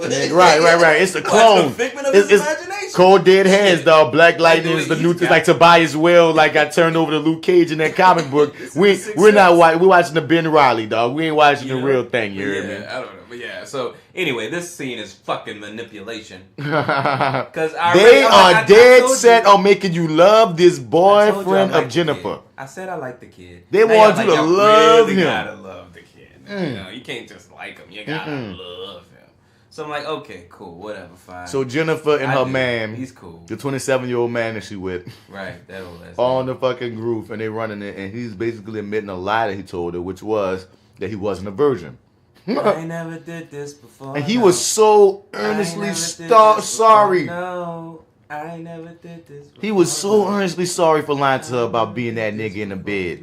And of course, she even said, and she said it too. She said, look, bruh, so you mean to tell me a virgin, fine ass virgin, tell me it's fine ass, you know what I mean, he was lying, keep it 100, and you think he ain't gonna get none, nigga? What's him? Oh, fair enough. Yeah, in the realms of like, She said, my virgin ass. Yeah, come on, that was a cute scene. They have chemistry. I love their chemistry. Cute. Yeah, no, I like them together. So very, very sad episode. I'm very upset. Anyway, Anissa in the library. I like her game, man. So I like her game, man. Yeah, Anissa got the juice, baby. I said it before in the last episode. Is she feeling like she on top of the world now too? Like she feeling like a superhero? I got superpowers, nigga. Is she coming into her own? I got these badass braids. I got this beautiful ass skin. I got these superpowers. Right. And this gorgeous ass Asian woman is hitting on me. And you know what? I'm looking all masculine and sexy. That was my issue the first time around. I was like, wait, how y'all must like? What is it? How are you? You must like. How are you running into all of these hot lesbians? Like, what's going on here? I knew the relationship was over as soon as that girl said her name. Oh, with the old girl? But she's tripping over them. This is just unreal. This goddamn CW. Anyway, it's only the second one. You could meet another lesbian. I bet you we see 2 more for the end of this season. Nope. I bet you. In the comic books, this is an old lady in the comics. Oh, is it really? Yeah, that's why I said Susie said her name. When she said Grace, I said, oh. Oh, for real? Mm-hmm. Damn, because all she is a cousin and a student in school right now. Yeah, no, but okay. When I first was reading up on, I read her wiki. And in her wiki, her girlfriend name is Grace. So when that girl said Grace, I said, oh, okay, bye. I didn't know it was going to happen in this episode. I didn't know it was going to happen in this episode. Right. But I didn't know either, yeah, but I knew something bye, girlfriend. was developing here. And they had chemistry. Yeah. I like them together. They're approaching it very slowly, in my opinion. She had a comic book and shit, and talking about superhero shit. Right, I know. I thought that was real dope. Yeah, The Outsiders. The Outsiders, which was a group put together by Batman by these misfit ass superpowered cats that weren't getting no love, and he would send them on missions, and eventually Batman wasn't with them, and they just be on their own missions, taking saving people and shit. So it was an interesting comic book. It was almost like Batman's X-Men or something. Cool. But Batman was Professor X in a weird way with him. That's interesting. But no, so this scene here where I guess Henderson giving more excuses. Yeah. Shit, man, I don't even know, dude. He's growing on me. I'm starting to like this dude, man. But he don't fuck with Black Lightning. He don't fuck with Black Lightning, yeah. So, I mean, yeah, whatever. Now and he's coming up with this goddamn excuse that they can't, they only can have like one police car, no police cars or some bullshit. Actually, it could be none. They weren't even in it. They weren't even there, but they weren't even there. Yeah, they showed up later. So after shit went down. He said one. He said one police car be there. He said he knocked on all the doors and he tried to get to the top. Once again, I'm trying to hold out hope that Henderson is our one good cop. I think he's the one. I do. After this, I think he's the one. I think he's our one good cop, and he's trying. He just sucks at his job too. How good is he's not effective. He's just not effective. That's what's bad about it. And you got the nerve to hate the one nigga that can help you be effective. You know what I'm saying? You hate Black Lightning, and he's helping you out, and you suck. And you suck. Nah, but the thing is, he's a straight-laced, law-abiding type of cat. That's his character. That's what they're showing us. He one of the by-the-rule type cats. I just keep wondering why you spend so much time at school with this nigga Jefferson. Man, do your damn job. Go do your job somewhere, dog. Yeah. Goddamn, hanging out with your best friend every 5 minutes at a school. And that's why motherfuckers ain't getting saved. So now we're at Gamby with his high-tech ass gloves that make this nigga just rich as hell. White privilege. Yeah, we gotta have if fucking Tony Stark's got it, I need it. I need it better. And they're trying to come up with a plan to detour the protests into a place where Black Lightning would have a better vantage point to protect them, because the original route they'd have been sitting ducks for what's to come. So Black Lightning basically telling him look, bro, you gotta go set up the detour sign so we can get them to go where they gotta go to. And a lot of times it's like, you know what I mean? Which could have been anybody once you see him do that like that. No, you my little bitch. Yeah. And you gonna do this for me. Fair Just enough. like later when he got to go get his suit, he's like, I'll go ready your suit. Later on when he got to go save the day, I was like, yes, you my little bitch, and you gonna get my suit. Yeah. You my little bitch, and you gonna make my shit. AF better get it ready. Get it ready. Snap, AF. snap, snap, snappity, snap, AF. snap, snap. Need my suit. We need my suit right now. Where is my super suit? So we get into my favorite scene of the Okay. episode. Yeah. It starts off this with is your favorite scene? It's Oh with my the, it God. was one of the this and the next Oh, scene that go shit. together with my standout Oh scenes. my That I God. did not see this coming at all. I did so, not at all either. So Yeah, they're talking I'm about with family dinner, but it brings up in the beginning of this. It makes me wonder how divorced are you guys? You have a regular family dinner. You be at the mega house like y'all still together. Like, So there's a standing dinner that happens. and is it every night or is it weekly? I don't they get didn't- it. Yeah, okay, cool. Yeah, because I didn't get a clear beat on what that was either. But And okay, Jefferson got it. used it to shoot his shot. He was like, well, Yeah. Anissa can't show up tonight.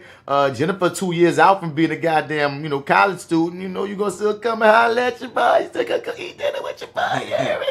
Right. You know what I'm saying? And then she like, I want to take it a little slow. You know what I'm saying? And she brings it up here. No, she don't bring it up here. She brings up Black Lightning here. And you're like, you Yeah, really want to this- get this Black right. Lightning shit? Then Jennifer pops up. And I love the fact, once again, this is a black family moment. She even was like, dog, this is no got to be here. You still my little girl. He felt like somebody's dad. Like, Yeah, all this shit yeah. feels like family, dog. And then she drops a bomb on her parents.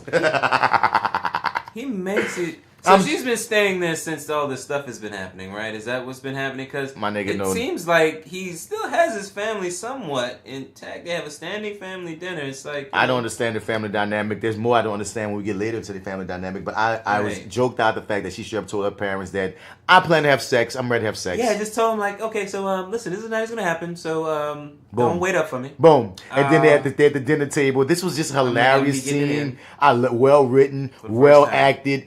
Ever. Dog, Jefferson.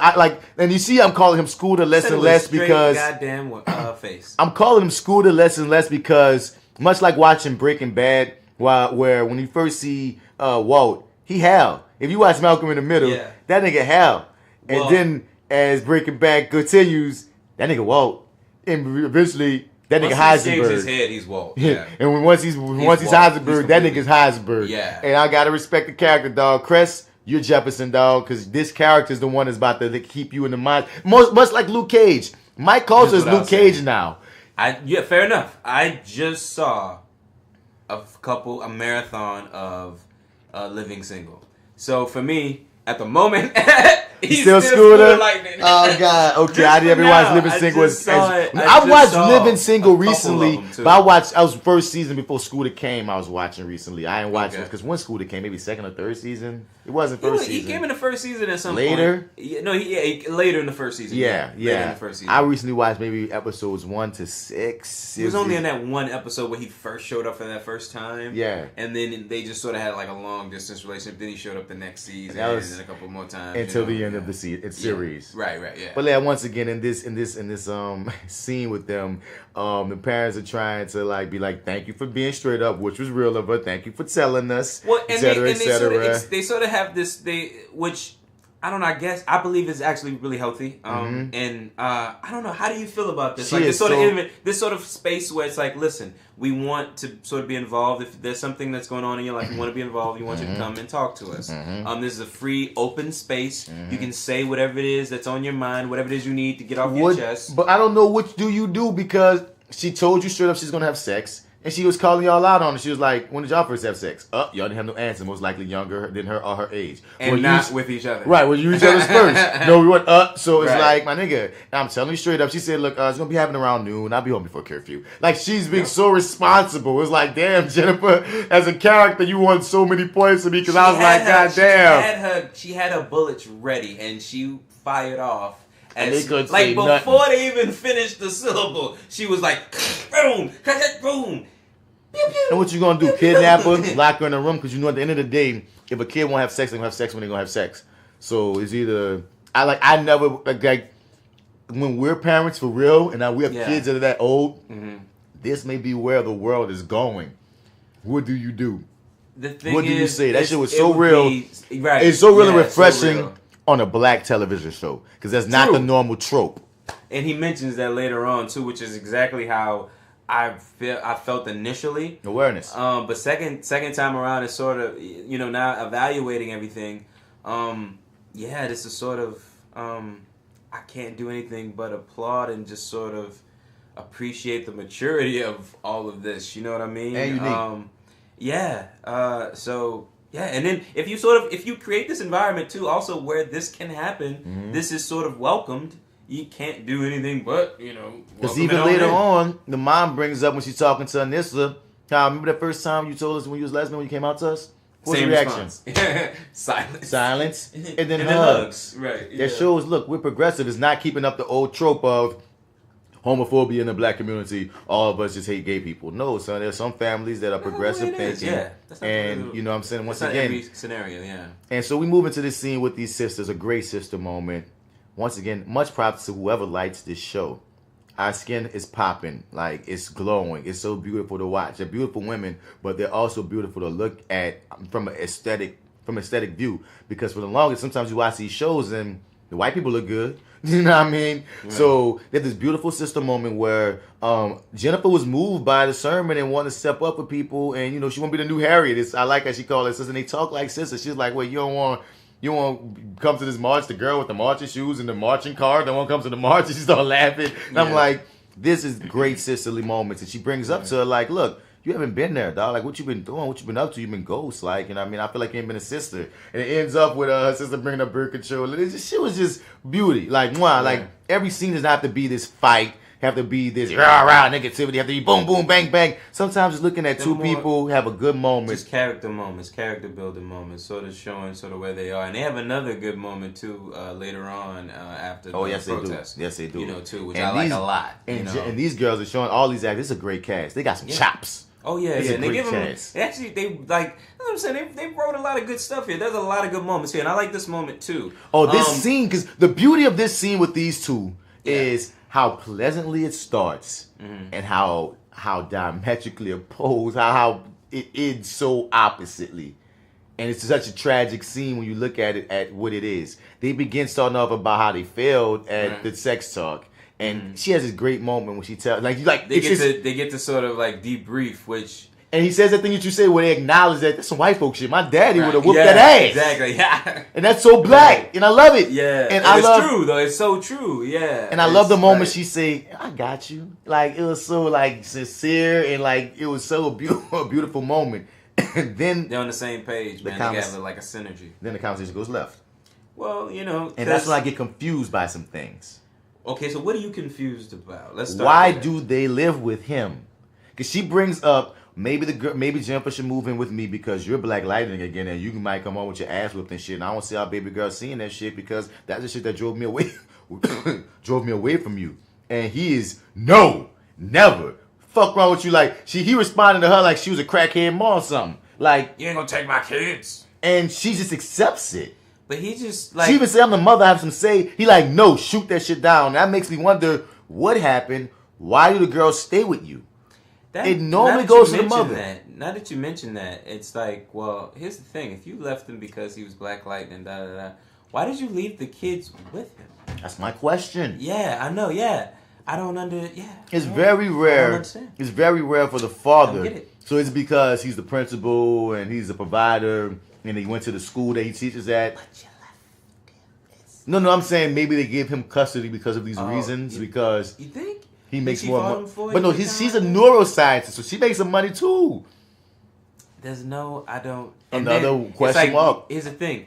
If I'm a judge, I'm like, so you're the principal at their school? At the kid? I guess is it both kids at this point, you think? Anissa teaches there, so she most likely went there. She probably was an adult, though, at the time when they're... She was young. Like going in college, or maybe... a high school? They've been divorced for 9 years. For 9 years, so high school. So Anissa is in like med school right now. So she was in high school, middle school. Okay, fair enough.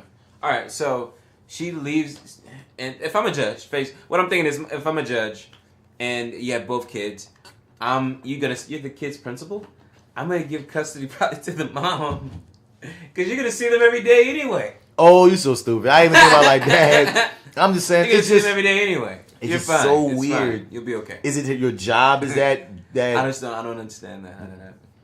I'm confused. Like I don't know if it's a writing thing or just an intrigue thing because you just haven't given us all the pieces yet. And I'm here for the wait. I'm curious. Because you think they're gonna answer that question? They have to, because when you watch that scene, They're very faithful. No, they will, because it ends so she brought it up, he said no, she took her lick. That is not normal. It was not explained. She sort of takes her lick. Oh, that's how you took it. Like, she's like, okay, well, I guess I lost this battle. Oh, that's how you took it? Because I took it as, we don't know the history of them. I took it as, yeah, nigga, whatever. When her ass is packed and gone, you know where she at. That's how I took it. Like, when that nigga said no, and she said, okay, well, I'm gonna make sure everything goes. I took it straight up sincere. Oh, really? No, the way I took it was, yeah. Because even apologizes later. Like, she apologized after, you mean after the protest? After all that shit went down, she said, I apologize for even asking you that question. And that makes me also think, she was about to take that motherfucker. But now, nigga, why aren't they with you? Oh, to begin with, right? Yeah, exactly. Okay, yeah. No, I'm with you. Why is it such why is it so offensive to bring? Because she had a point. You're a goddamn vigilante. Well, I agree with her. Like, right? Yeah, so, I agree with it. It is going to come back to your doorstep at some point. That is inevitable. They made it offensive for her to even ask that.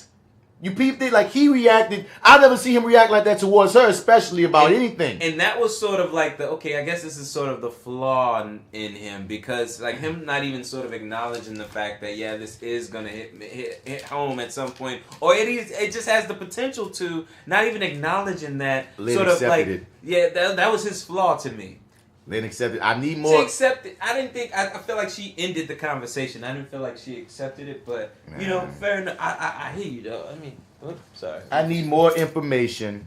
I just need more information on their relationship. That's just basically what I need. I need more information on what happened with them, and I'm here for it. So here comes this scene when Jefferson approaches Khalil, Jennifer's boyfriend, and the second time I watched this, I found it funny. The first time I watched this scene, I was like, wait, what? The second time, the first time I found it funny, and the second time I thought all of this was predicated on you hearing him saying he didn't have a bath mat. Like, so that's what you walked up with him on, the plan of, hey man, how do you wash off? I want to hear you say that you step on your towel, then you. No. I don't think it was that specific. I think he was going to find anything. I feel like that's exact. Like he got that out of him, and he's like, I got him. But I don't. I think he went into this shit as, I'm gonna find something. Yes. You think he was playing it by ear? I think I think no matter what, he was gonna find something. The way he goes into it, the way he breaks it down, I don't know, dude. Because the thing is, he ain't getting nothing before. He was hoping that he was gonna say that he steps on the towel and then wipes his dick. I feel like that's what he was hoping he would do. I feel like if he hadn't said that, he would have been fucked. No, I don't believe it. That's what I felt like. I feel like he knew he was gonna say something that he was gonna be able to catch him as, and as we say, break it down even further. What else do you do? You know what I mean? To the point where, man, tell me just step on the towel, man. I think it was just let me get something. And the child thing was something, an opening for him. He's like, yes, I got to open it. But it was good that this was all to psych the nigga out, because that was his way of being like, nigga, don't fuck my daughter. Because he made it seem like, oh my nigga, you got dirty feet. Your dirty feet could put some athlete's foot in my daughter's pussy. You don't want no athlete's foot in my daughter's pussy, so you should be fucking her. And it was such a funny thing how the nigga looked like. You can't go to the daughter because once again you created this space. So it's like the and Jennifer ain't gonna listen no way. Yeah. So the other way to do it is to go fuck with the boy. And you know he's such a good kid. And we've seen he's a good kid. Honorable and respectable. They even have a relationship because Jefferson was a track runner and you see he's a track runner. So he was like, nigga, I've been listening to your pointers, thanks. So I bet Jefferson liked the kid. It's just you a daddy and you talk about fucking my daughter. The kid likes Jefferson though. Yeah. Like, it seems like there's a genuine respect there. I don't even know if you want to call it like, but there is a genuine respect there. You know what I mean? So, and man, I'm just saying.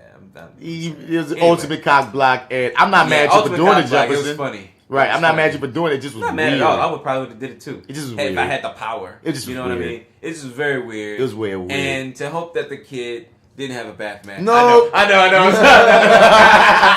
I know. Now, let it go. Okay, so Grace invited Anissa to a costume party at her bar that she works, that she's the manager at. And they both decided to dress up in latex. I'm like, I honestly not one superhero I recognize in the whole damn thing. Yeah, I don't even think she's a goddamn superhero. She just has like cat ears. And Anissa's girlfriend appears. Yeah, just sort of shows up like she was going to this little thing to kind of grab a drink or whatever. Like, oh shit. But why of all the bars there? I'm like that. Why you gonna show to that one? I don't know, maybe it's a popping bar, it's popular or whatever. She was, popping in to meet some friends or whatever and grab a drink, you know what I mean? There's nothing wrong with that, I don't know. That was like my third or fourth eyebrow raise in this one, like. Really? Oh, because the coincidence? It was such a coincidence that. Oh, okay. All right, yeah. They gave me something, even in the previous episode of her girlfriend goes to this bar regularly, or her girlfriend and being like, we should go such and such for drinks, and then she's saying, nah, not tonight. So then later on when she goes there for the other girl, it's established that, girl goes to this bar or something because she invited her to go someplace before. That little bit would have gave me at least a reason to know that the girlfriend goes here. It's not this random occurrence and she walks up in there and pops up like Candyman because damn, she just appears.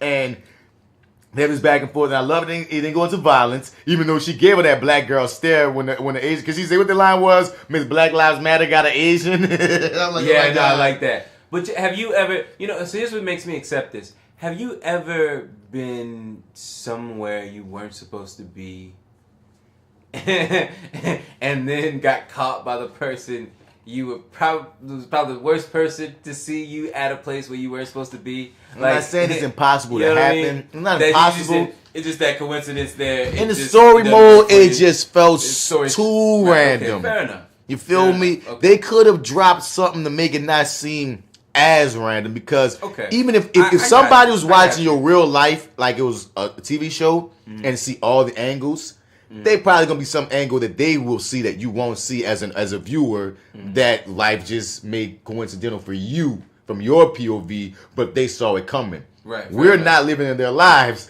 so as the viewer, I need to see an excuse for her girlfriend out of all the bars to pop up there, because their relationship ended right then. It was over. Well, she was only a prop to show us that Anissa was gay. Her use was done. It was like Lala was a prop to show us that Tobias is a bad motherfucker. Introduce us to his sexuality. Lawanda was Uncle Ben.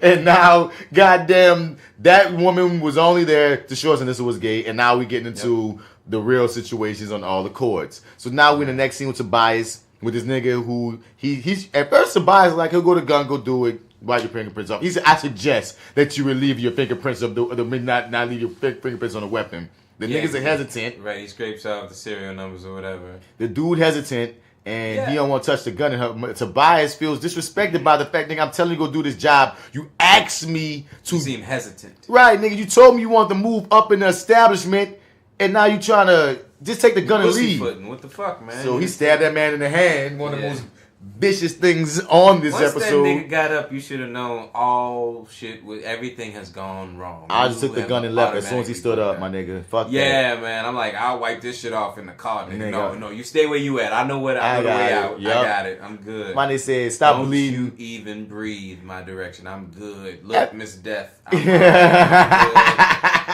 I got this. Y'all, don't even worry about it. I'm on it. I'm right on top of that, Rose. I'm out of it. Don't worry about it. It's good. But anyway, forget about it. Forget about it. After stabbing this man in the hand, he tells this man, stop bleeding on my desk, and then walks away and leaves him to take the knife out of his own hand and leave. Goddamn gangster, boy. Goddamn gangster. Then crosses his leg, disgusted that he had to do that. He felt like, nigga, you interrupted me by me having to torment you for not being who you need to be. He operates on pure fear, and he's a beautiful villain for it. We go to this next scene, and they show on the news this black news anchor talking about another kid has been shot because of the 100 game. And I love the fact that it's more world building. We see, and it's subtle on some shit. We see that, this city is running rampant with violence, and they even say the boy's name, which happens many times when kids get shot. And what I like is the boy had a black name. Lawanda, a black ass name.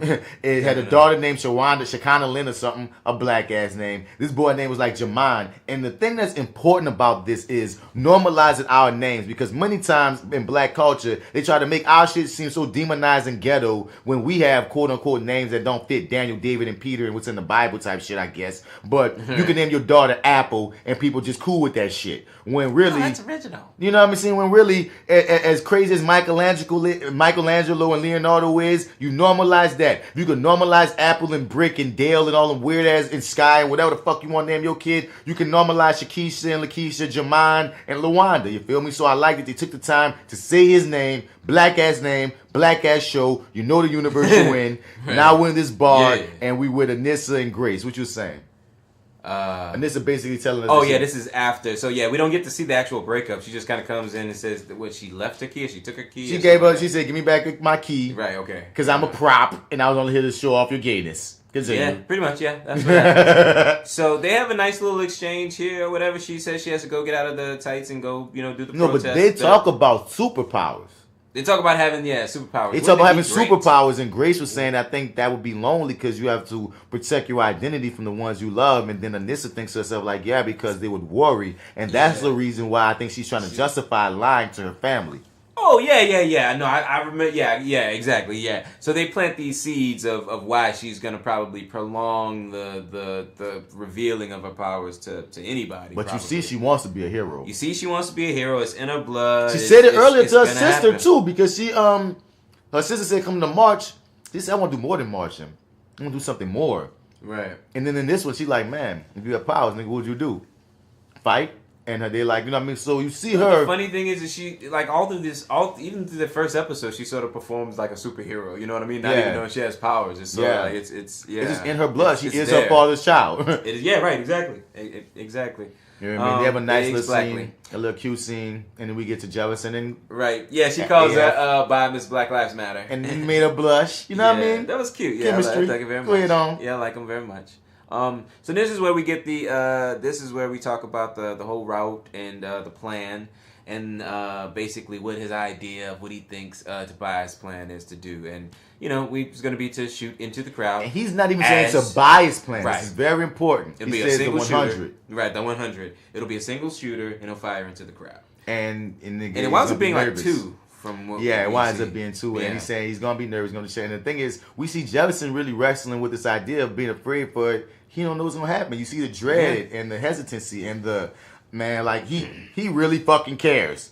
You know what I mean? He really does, dog. Like I said, Cress is doing some really good acting work, dog. You can see there's so much that you can read on his face and in his eyes that just works. Yeah, and I love the relation that him and AF have because AF is just ready to go. And once again, I don't know, man. I'm side-eyeing AF, man. After this episode, I need more background on AF as to why immediate background. Why he's so like what? I'm to trust AF. What do you have in this brigade? Did you notice? Okay, so we get that one shot of China, and then like we don't see her again until like the shots are fired. Of who? Like China, like, so that's her right there. Jennifer. I'm sorry. Jennifer, sorry. My apologies. I mean, this protest bothered me too. It was like the most quietest protest ever. I feel like it was some ADR work with the sound. It was weird to me. Them saying freedom. Okay. It just, I see that. I didn't connect with, maybe they was trying to not be loud. I don't know. I just did not connect. It seemed too staged. And it seemed weird, and sometimes it seemed like the people saying freedom didn't match up what I was hearing as freedom. And it was weird. It's just weird. I appreciate the effort. I appreciate the thought. I appreciate what y'all doing. I appreciate the optics. Just audio wise, it just didn't jive with me. Okay, yeah, okay. I'll say, and granted, I probably wasn't watching it in the best of audio situations, but I thought it was okay. I thought it was alright. Or and it seemed like it don't match their emotions. Some people just walking. I don't know. Yeah, I see what you're saying now. Though it's making sense. So this scene, which happens quite abruptly, I mean. I feel like old boy is like he's jumping down there. Oh, that's because we cut to commercial. We go to commercial. Jefferson spots the shooter. Yeah, because like he's down there and like that. And I wonder, does he have super strength? Like this nigga jumped off a building and landed on a car, and all the goddamn glass went out. It seemed like it was so much further up in the sky. I was just wondering, like my nigga, do you have some of your other daughter's power where you got some kind of strength going on? Because that should fuck up your legs unless that suit must be protecting you. So he jumps in front of the dude. He tries to shoot at the crowd, and he puts up this badass motherfucking. Well, I'm gonna talk about the big ass electric force field he puts up. Oh, right. And that shit looked amazing. It looked great. But one thing I gotta say about the bad guy, my nigga, if I shoot more than one bullet and it don't do nothing, I'm dropping my shit and running. I'm not gonna empty a whole clip once I see this a whole force field and ain't doing nothing. Why you keep shooting? I often wonder that a lot of times when I'm watching these shows, like when you watch Luke Cage, this nigga 5 niggas didn't do shit. Why are you gonna fight? Like, Russell, I love that one little scene when the nigga saw everybody got the ass whooping. He did what I would nigga. I'm getting the fuck. I can't do nothing against you. You know what I'm saying? Yeah. So Luke Cage saves the day. He takes down, like you said, they had 2 gunmen instead of 1. Yeah, right. And more blackness happens because the Reverend feels like his prayer was answered. So he's right, like he's standing in front of Jesus, man, starts singing that hymn, baby, like he's about to get into the pearly gates. And he sings Amazing Grace. Little does he know. He leads Amazing Grace. And go to the dude they go to next is the fat dude with the do-rag that you know is in the church choir. Oh, man, he had a church choir. Look. When I'm watching that second time around, I'm like, that nigga is the one that is on the goddamn news at the end of it. Oh, is that the same nigga? That's not the same nigga. No, I'm absolutely sure. Look at his face; he's darker. He got braids. But I want to say this: I still believe that we need to see some effect of the point of view of the people when they look at Black Lightning's face, even for a second. The fact that you can't make out his face because it hurts your eyes. I wish they would show some POV shot from their point of view. I wish they would for like a second of seeing how they see him. We're so far into it now at this point. I don't think we're gonna get it. We're not. Maybe it might be something that they'll fix once enough people complain about it, but it's got to be all of us. Yeah. But what I was gonna say about this scene is, I really like him in this. Like, are they singing? God damn it, they singing. Now wait. Now one part I didn't like of this, and there's only one little minor gripe was when he was like, no. I'm like, that was so comic booky. That was a little bit of camp. I was like. Your face don't even look like you're that mad. It looked like, okay, come on, that was the one. This but then everything else was good. Like everything else from that is good because, like you said, anytime I hear Negroes on this show, I know you really won't say niggas. Yeah, I know. If this was Netflix, we'd be saying niggas. Niggas. But what I wanted to also say about him, which I love his performance a lot. I do. But I do see that there are moments where I'm like, well, you know what? He is a rapper. I don't know how much. He's a fresh actor. He's a fresh actor. Yeah. So it sort of seems like there's certain things. It's like, well, give him some time. Maybe in like season 3, he's gonna fucking wow the shit out of you. Like if he doesn't die. If he doesn't die, he's gonna be able to nail moments like that. Hell right yeah. now, it's real kind of fresh. It's real brand new. So it's like, and we may have to do this a lot quicker. We may have to get that take. You ever watch Fresh Prince of Bel-Air season 1? Yes. You ever realize how awful Will Smith is in Fresh Prince of Bel-Air season 1? It didn't feel... Okay, so here's what I'll say about it. If you compare like season 3 to season 1, I charge anyone listening to watch season 1 of The Fresh Prince. Trust me, you will be kind of surprised if you notice how bad Will is compared to how good he gets. It's amazing. I did this recently. That's why it's fresh on my head. You hear me? I was like, wow. Because and I guess this is in agreement with you, I guess, because I did watch it, and it sort of feels like some of it is like home movies. It's like, hey man, what if we just gave Will Smith a set and some actors and say, hey Will, this is a scenario, all right, and we're gonna film it all with an audience. Like, that's kind of what the first season feels like. It's like, is he trying? But it seemed like he be trying to act at times, and it's like he got so much more natural as time went on. He did. Like, the first, that's what I'm saying. Like, the first, for me to put it plainly, I felt like he kind of phoned in that first season. He was sort of, and maybe even sort of. I don't think he phoned it in. I just don't think he knew what the fuck he was doing. He was a rapper getting a show, and he was figuring it all out. That's what I was. Yeah, that's what I was. Right. Okay. Fair enough. Yeah. So maybe phoned it in isn't the right way to say it, but I will say it feels like an experiment. Yeah. You know what I mean? Like, maybe this will stick, or maybe there's no. You know what? This quite doesn't work, and I don't know what sort of changed or what kind of, was maybe it had been an acting class, maybe a book. No, it was acting classes. It was acting classes. I was watching something about him, but the thing about Will Smith is he just always wanted to be the best at what he wanted to do.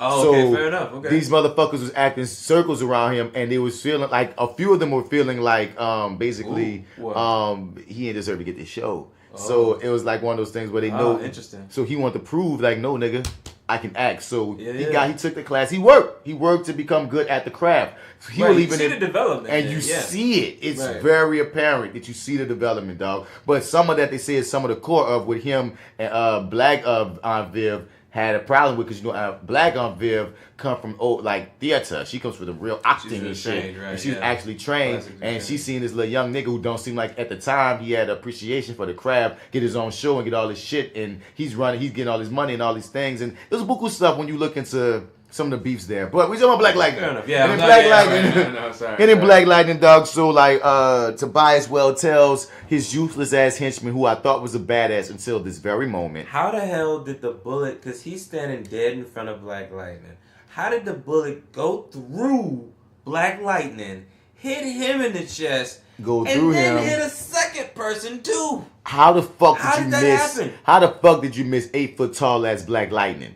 And how the fuck did you miss 8 foot tall ass Black Lightning? Like, who are you aiming for? You are the motherfucker with death in your eyes. You had one job. Wait. You're supposed to be the hitman. He tells her to take out this electrified fool. Yeah, so he was the target. This electrified fool. I'm like, what? Ain't no mistakes. You supposed to hit Black Lightning. You hit the Reverend, who they said you didn't want to martyr, in a random We do headshots here. You're useless, dog. You are really useless. You are fired. You had one job. Ma'am. No. That blew me, dog. So Reverend Jeremiah get hit by the gun, and sir. Jennifer, old man Khalil get hit. And for the moment, I thought instantly that, wow, I was like, wow, I knew the boy was going to die, but I know he's going to die in the 3rd episode. I thought he was dead. I was like, damn. He was dead too, he dead in the 3rd episode. We wished that upon him too early. This ain't right. And Lynn tells him, I'm a doctor. I got you. And she tells, but I'm like, wait, Lynn, you're not. But Lynn, you're not that kind of doctor. Yeah. You're not the kind of doctor that move bullets. Yeah, I mean, but you know, whatever. I guess when you bleed now, just hearing the fact that a doctor's here makes you feel better and wants to stay alive. Yeah, right. No. I'm not gonna lie. I feel happy to know a doctor's in the room. You know what I'm saying? Be like, oh, thank you. This is Dr. Phil. He's here to. Dr. Phil is here. Oh my God, no. Let's go. So we got Khalil getting rushed to the hospital. Yeah. He's rushed to surgery. We got, Jennifer freaking out. Like I said, Jennifer, like the actress playing Jennifer, this is some of her best work all throughout this part. Very good, I love when Anissa come and bring her the tissues. I love when she try to talk herself into believing that Khalil is going to be okay, because, the Reverend was okay. And I instantly once again thought, Khalil going to have to die now. The Reverend lived. Oh, yeah, Khalil going to die. I instantly thought Khalil going to die. And then, because also, too, we were talking last week about, like, you don't believe in the death penalty, and that I don't.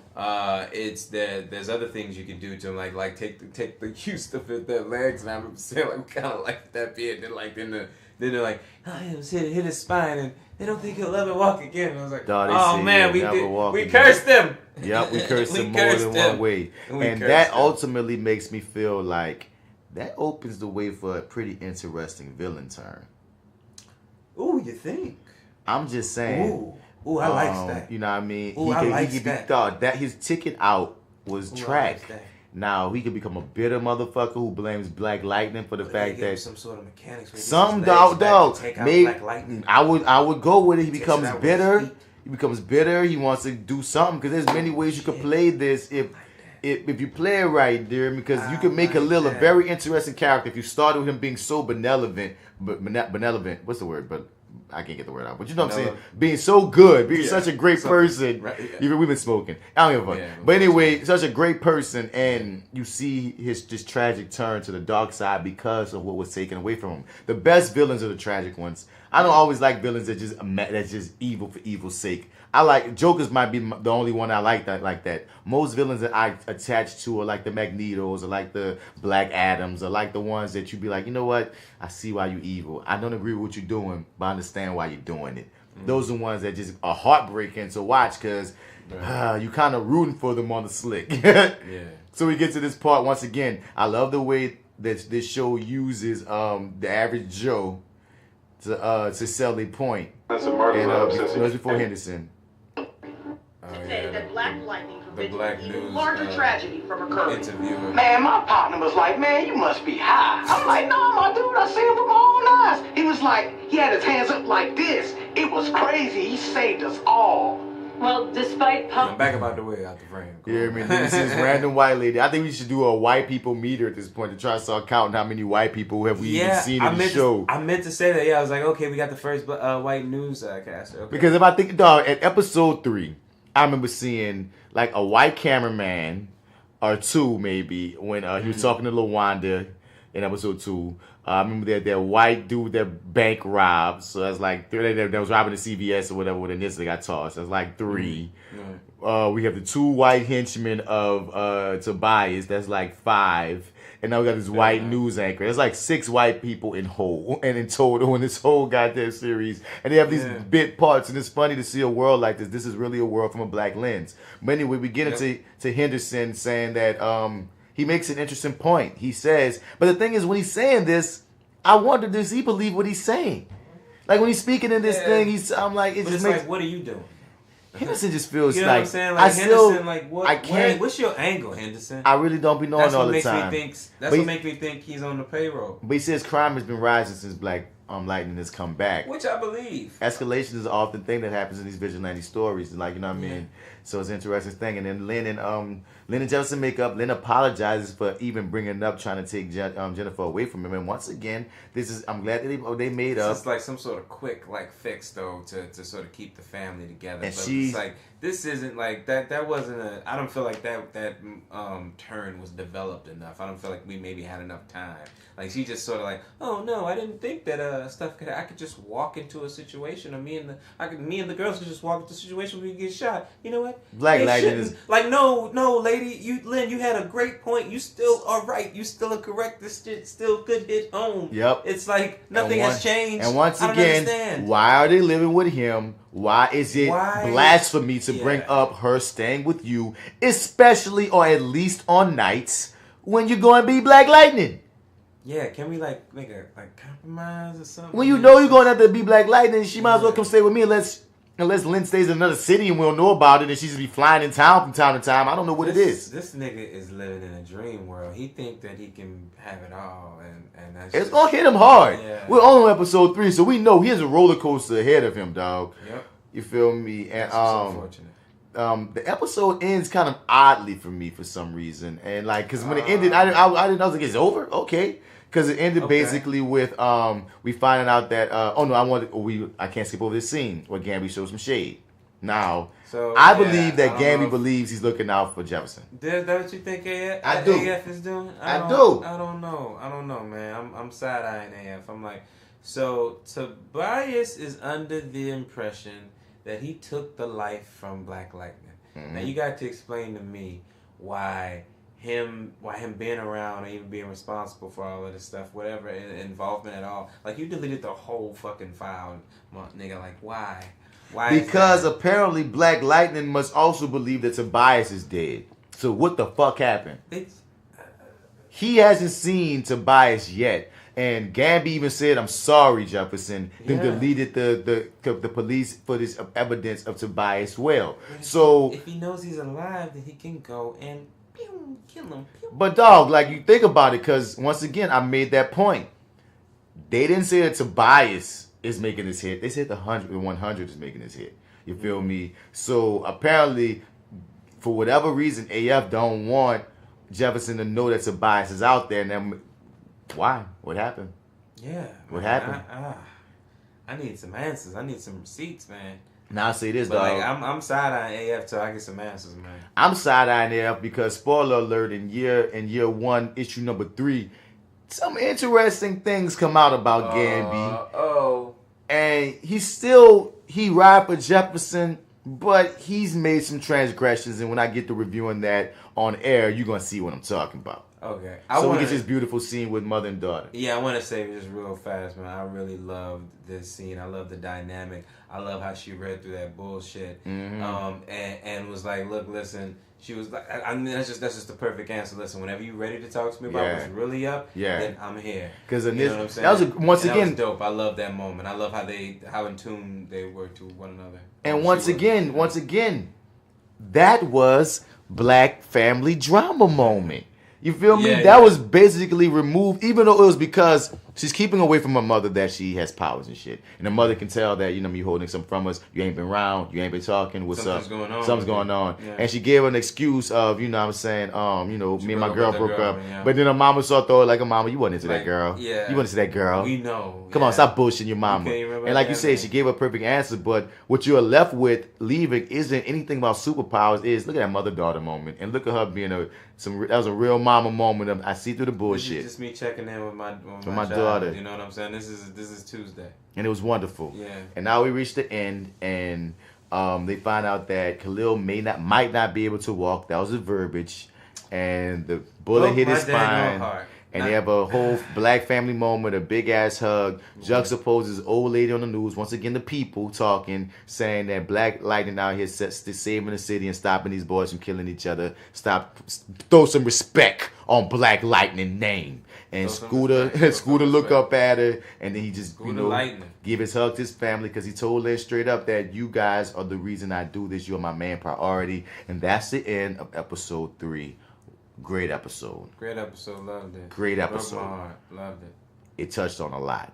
It did. It was wonderful. Touching here. If I gave it 5 before the first 2, it's get a 4. It's like a boat. It's like a boat below, but still was a wonderful episode, because you guys have set such a high bar that when you don't meet the bar, you still landed higher than a lot of this other bullshit. So it's still amazing television. It's just I didn't see as many. I didn't have gripes like this before. So the fact that I have a few gripes have to take your point down.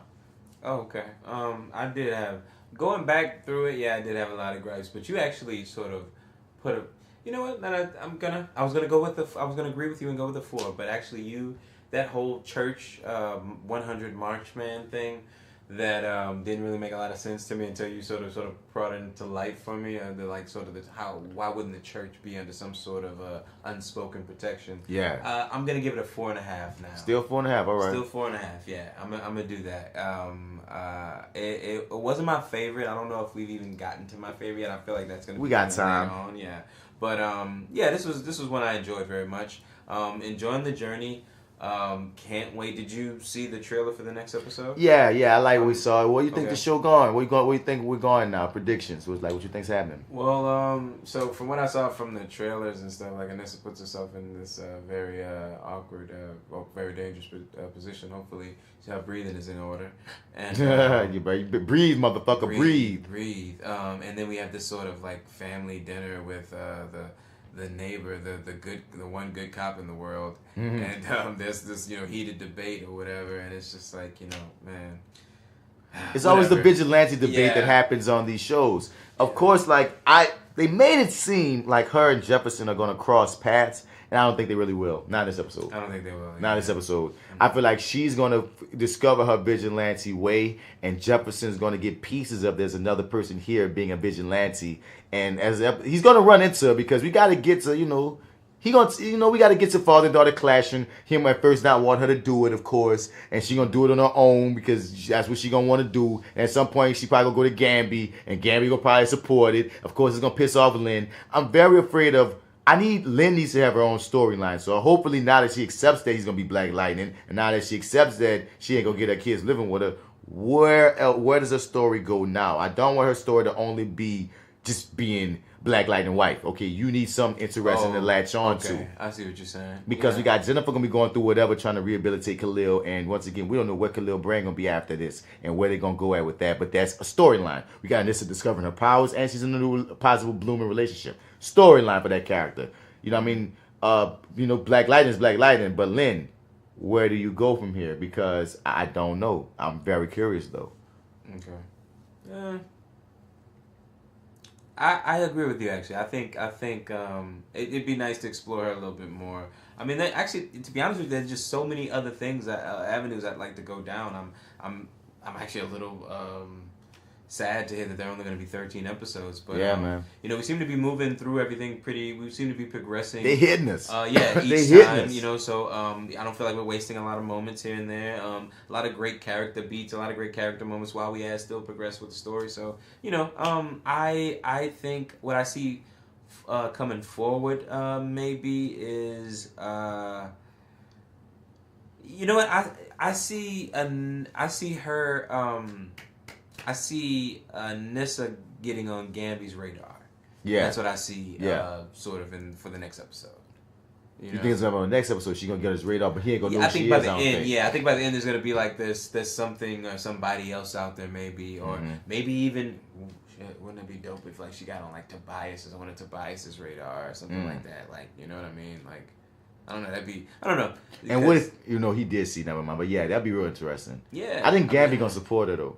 I think he would. Yeah, no, definitely. Once he finds out I think if he knows exactly who it is, of course he's gonna be fucking designing her costume and shit. You know, and that's gonna piss off Jefferson because I don't think he's gonna want his girl in that light. Hell no, he ain't gonna want her in this. Hell no. But then it's like that'll probably be the straw that breaks the camel's back with them. That'll probably be the thing that kills them because, of course he's gonna support her. Of course he's gonna give her a costume and stuff, and that's gonna just throw a wrench in everything. So when do you think Jennifer's powers are gonna manifest? You think it's gonna be anytime this season? You know what? I think they're gonna save her for like maybe the season finale, if that. Okay. But no, I think they're probably gonna keep her in the wings and just sort of develop Anissa for the moment. Yeah, I don't think they're gonna. I don't think so. But because there's no real sign of it. But then again, it could manifest some way. They could surprise us, but I doubt it. Word. Yeah. Well, what do you think? I think they're gonna manifest through a high emotional point. And I thought later on Khalil's gonna die, and then she's gonna just wig out, and it was gonna come from that. You think he's gonna die? That's what I thought before until they paralyzed him. Gotcha. But paralyzing them made me go, well, if you're gonna kill them, you just killed them. Right. So if you paralyze them, you paralyze them for a reason. So even though, I need to see where his character goes. If he's still Mr. Doohickey good guy, like, well, I'm the most positive nigga ever, then he's gonna die. But if he seems bitter in our next episode, we see him, he kind of toe up. If he's depressed, if I see any bit of darkness to him, they're gonna do something with him, and I don't know where it's gonna go, but that's gonna be interesting. He's turning dark. Nigga, yes, dog. Cause that's interesting to me, dog. Like your daddy Black Lightning, your man hate him. Very interesting. And your man blames him because Black Lightning, big 8-foot ass, was standing right there, and Useless McGee couldn't even hit his ass, and now I got shot because they was trying to shoot him. That's such an awesome idea. I would be mad. I'm nervous because I'm gonna probably be mad if they do nothing with it. If it just sort of goes away. Because I feel like he can disappear just as easily as he appeared. Mm-hmm. You know what I mean? But I'm hoping that he doesn't. I'm really hoping that he doesn't. So. I'm hoping Khalil the villain. Come on, Khalil, be some bad guy we don't know about yet. Let's make this thing catch. Villain Khalil, goddamn it! I'll sign a petition. Let's get this going. Let's go. Yeah. So this was episode 3 of Reviewing That Lightning. Right. You feel me? Yeah. This was another fun episode, man. I can't wait for more. Pew, pew. Pew. This is that actor guy, Martin Bradford. You can find me on all your social media platforms at Mr. Bats. Spell it, Mr. Outer, you ain't gonna find me. And once again, find us on reviewingthatlightning@gmail.com if you want to talk to us, man. Fuck with us, man. We here. We gonna be here. And we riding with Jefferson Pierce, a.k.a. Scooter Lightning. That is right. You can find me, Marty, MartyEdwards 504 on Instagram, Twitter, and Snapchat. Also, go to lowrainpictures.com, click on the Your30 tab, like, rate, share. You can find me on all your podcast software. Yeah, I'm on Stitcher, Google Play Store, and iTunes under Your30 with Marty and the Arrogant Observer. So check that out. Appreciate you. Thanks for the love. Mr. Bats, appreciate you having me here. Good sir. Man. This is always fun. Can't wait to do it again next week, man. See y'all next week. Keep on watching Black Lightning. Hashtag reviewing that lightning. Rock with us. Appreciate y'all listening, man. We out. Marty out. We pray at night for the helpless. Hoping you get us through breakfast. Wishing somebody come save us. Black Lightning's back. Come to shock the haters.